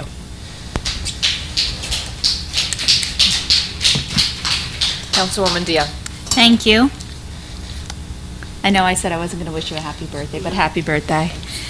Buy and Brick update. We have the Tile Lounge, which is a new store in Brick opening the beginning of October on Chambers Bridge Road. They're going to be with Get Floored on Chambers Bridge. They are offering a 10% rebate. Along with, we have Back and Neck Center of Brick on Brick Boulevard. I believe it is Drum Point Plaza, offering a 5% rebate on out-of-pocket costs. And I just want to remind everybody that tomorrow evening at 6 o'clock at Windward Beach is our 9/11 Remembrance Ceremony at the Angels of Anguish statue. It is a very moving and a great way to come together as a community and remember those that have lost their lives. So please come out tomorrow evening at 6 o'clock at the Angel in Anguish statue. That's all I have. Thank you. Councilman Mumolo. Thank you, Madam President. Happy birthday. I'd sing, but that'll clear out the whole audience. That wouldn't be good. Today, the Senior Outreach had a hoedown at the VFW, and the mayor, Councilman Halloran, and myself, we were flipping burgers. There was over 100 people. Yeah. We cooked a lot of burgers, burnt a few, but most of them came out pretty good. So they had a great turnout. Everybody enjoyed themselves. They said the food was good. If they complained, I said, Councilman Halloran cooked that burger, not me. We had the resolution. We're going to go back and forth with this, but the resolution, when it's thrown at you, you have to research it. The research was done. Our council did the research. That's why it was brought up, and it was changed and brought into the proper form, and not to be a scare tactic, because everybody, it's getting that time of year where it's going to be politics, and everybody kind of, a lot of lying going on. So it was resolved. As far as transparency, I really don't want to hear that word again from you, because I'm still waiting on the minutes from the August 14th, 2018 meeting, talk about transparency. I'm still waiting on those minutes to get them. So I don't think anybody else has seen it too. This mayor and council has reversed the out-of-control spending and taxes that were going on in this town before we got involved. That's a party that Councilman Fosman has now joined. So that's not something we want to do. Yes, it is, and that's the truth. And it's the truth. And with that, everyone have a great evening. Thank you. Councilman Halloran. Councilman Halloran. Thank you. Happy birthday, Mariana, and many more. That's all I have. Vice President Creighton. Yes, I have a few announcements. The first one, of course, is what's happening in the library. So just a few activities going on over the next couple of weeks to put on your calendars. For kids, there's a bilingual story time on Tuesday, September 17th from 6 to 7 p.m. Share lively stories in Spanish and English by our young readers to celebrate Hispanic Heritage Month. Children and families will enjoy a craft as well, and you can register each child online individually. There's also a baby rhyme time that's taking place on Tuesday, September 24th from 10 to 11 a.m. I love this. Giggle and Coo stories and songs. Bring a blanket to use on the floor, and they would like to have babies, only babies that are not walking. Okay, so you need the little ones, the really little ones. Please register each child individually for that as well. For the teens, they have a do-it-yourself banned book tote bag, and that's on Thursday, September 19th from 6 to 7 p.m. Practice free expression and design your own canvas tote bag inspired by banned books. And does anybody up here know one of the most banned books? One of the books that's like the most banned, or has been? That everybody has read, probably? Anybody? Anybody? Harry Potter. Oh, Harry.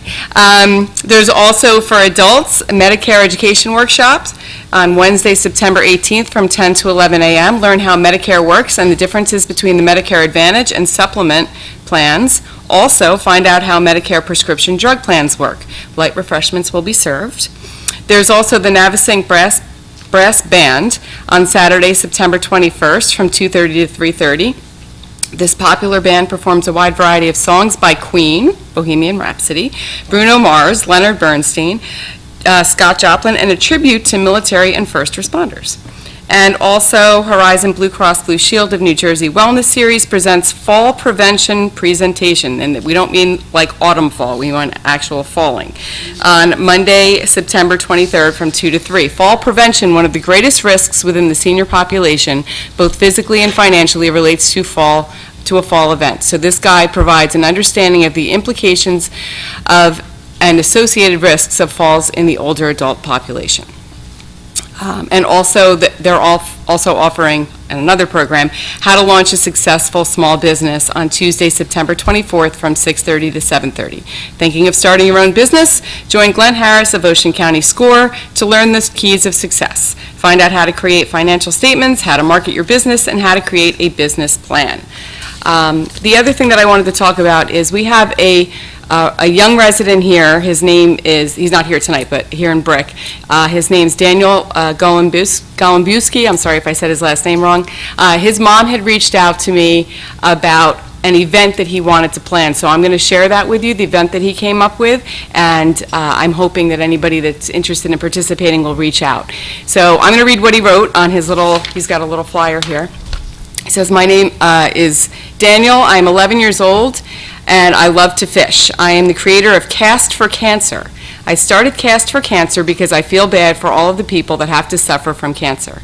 This event is not about me, it's about people with cancer. I feel that the most important people in the world are the ones that are suffering.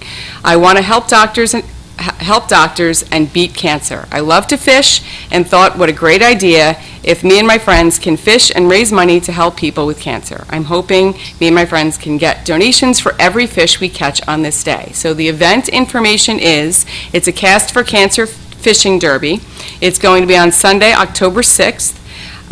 It's being held at Mulder's Fishing Preserve at 318 John Wall Road in Monroe Township.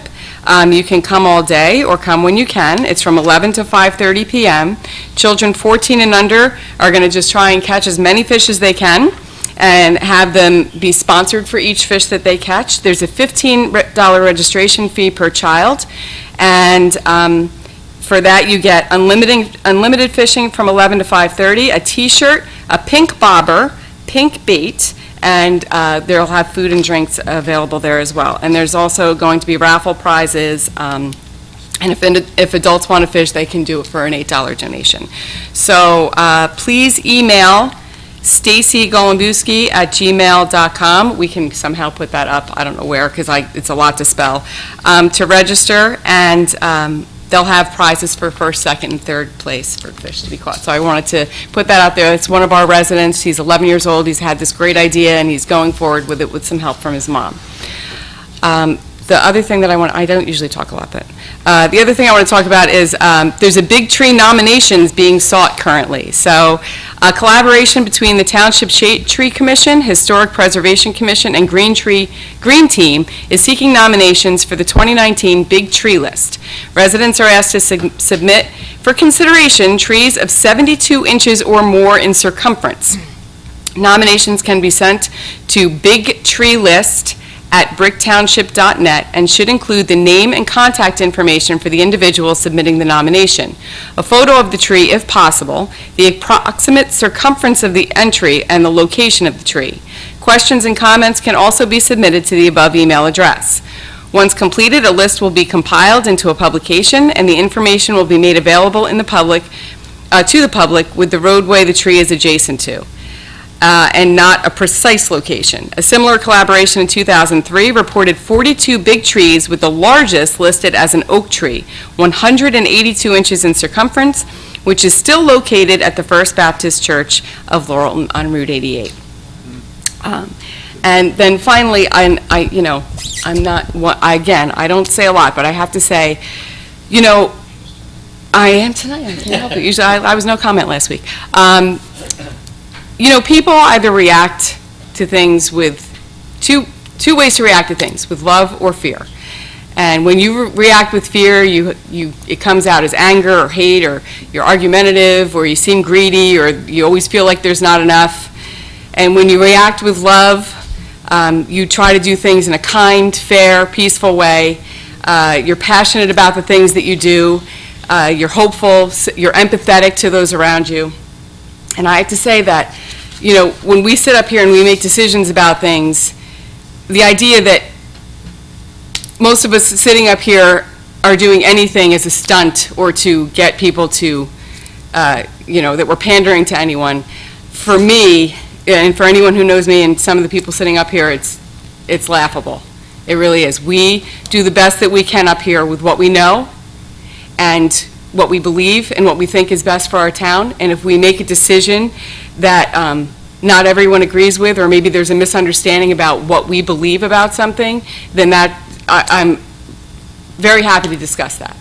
But we do the best that we can, and we really do the best for what we think is good for the town. So and that's all I have to say about that. Thank you. Thank you. This evening, we passed a resolution inserting the Municipal Alliance grant into our budget for this year. So the BMAC grant, as it said in the resolution, is $39,523. We have an obligation to match that 25% in hard cash, and the way we do that is through fundraising. So we fundraise for the match, and we have our main fundraiser for the year coming up on Columbus Day. It's our annual golf outing. It will be held at Eagle Ridge Country Club on Columbus Day. There are still room for sponsorships, or for those who like to play golf. We'd love to have you come out and join us and support the effort. And if you reach out to Madeline in the Recreation Department, she will be happy to take your money. And then finally, I'd like to close out the meeting by being the final person to congratulate Councilwoman Pontorero on another trip around the sun. Hopefully, there will be many, many more. That's all I have this evening. Our next meeting will be on Tuesday, September 24th at 7 p.m. in this room. A motion to adjourn. All in favor?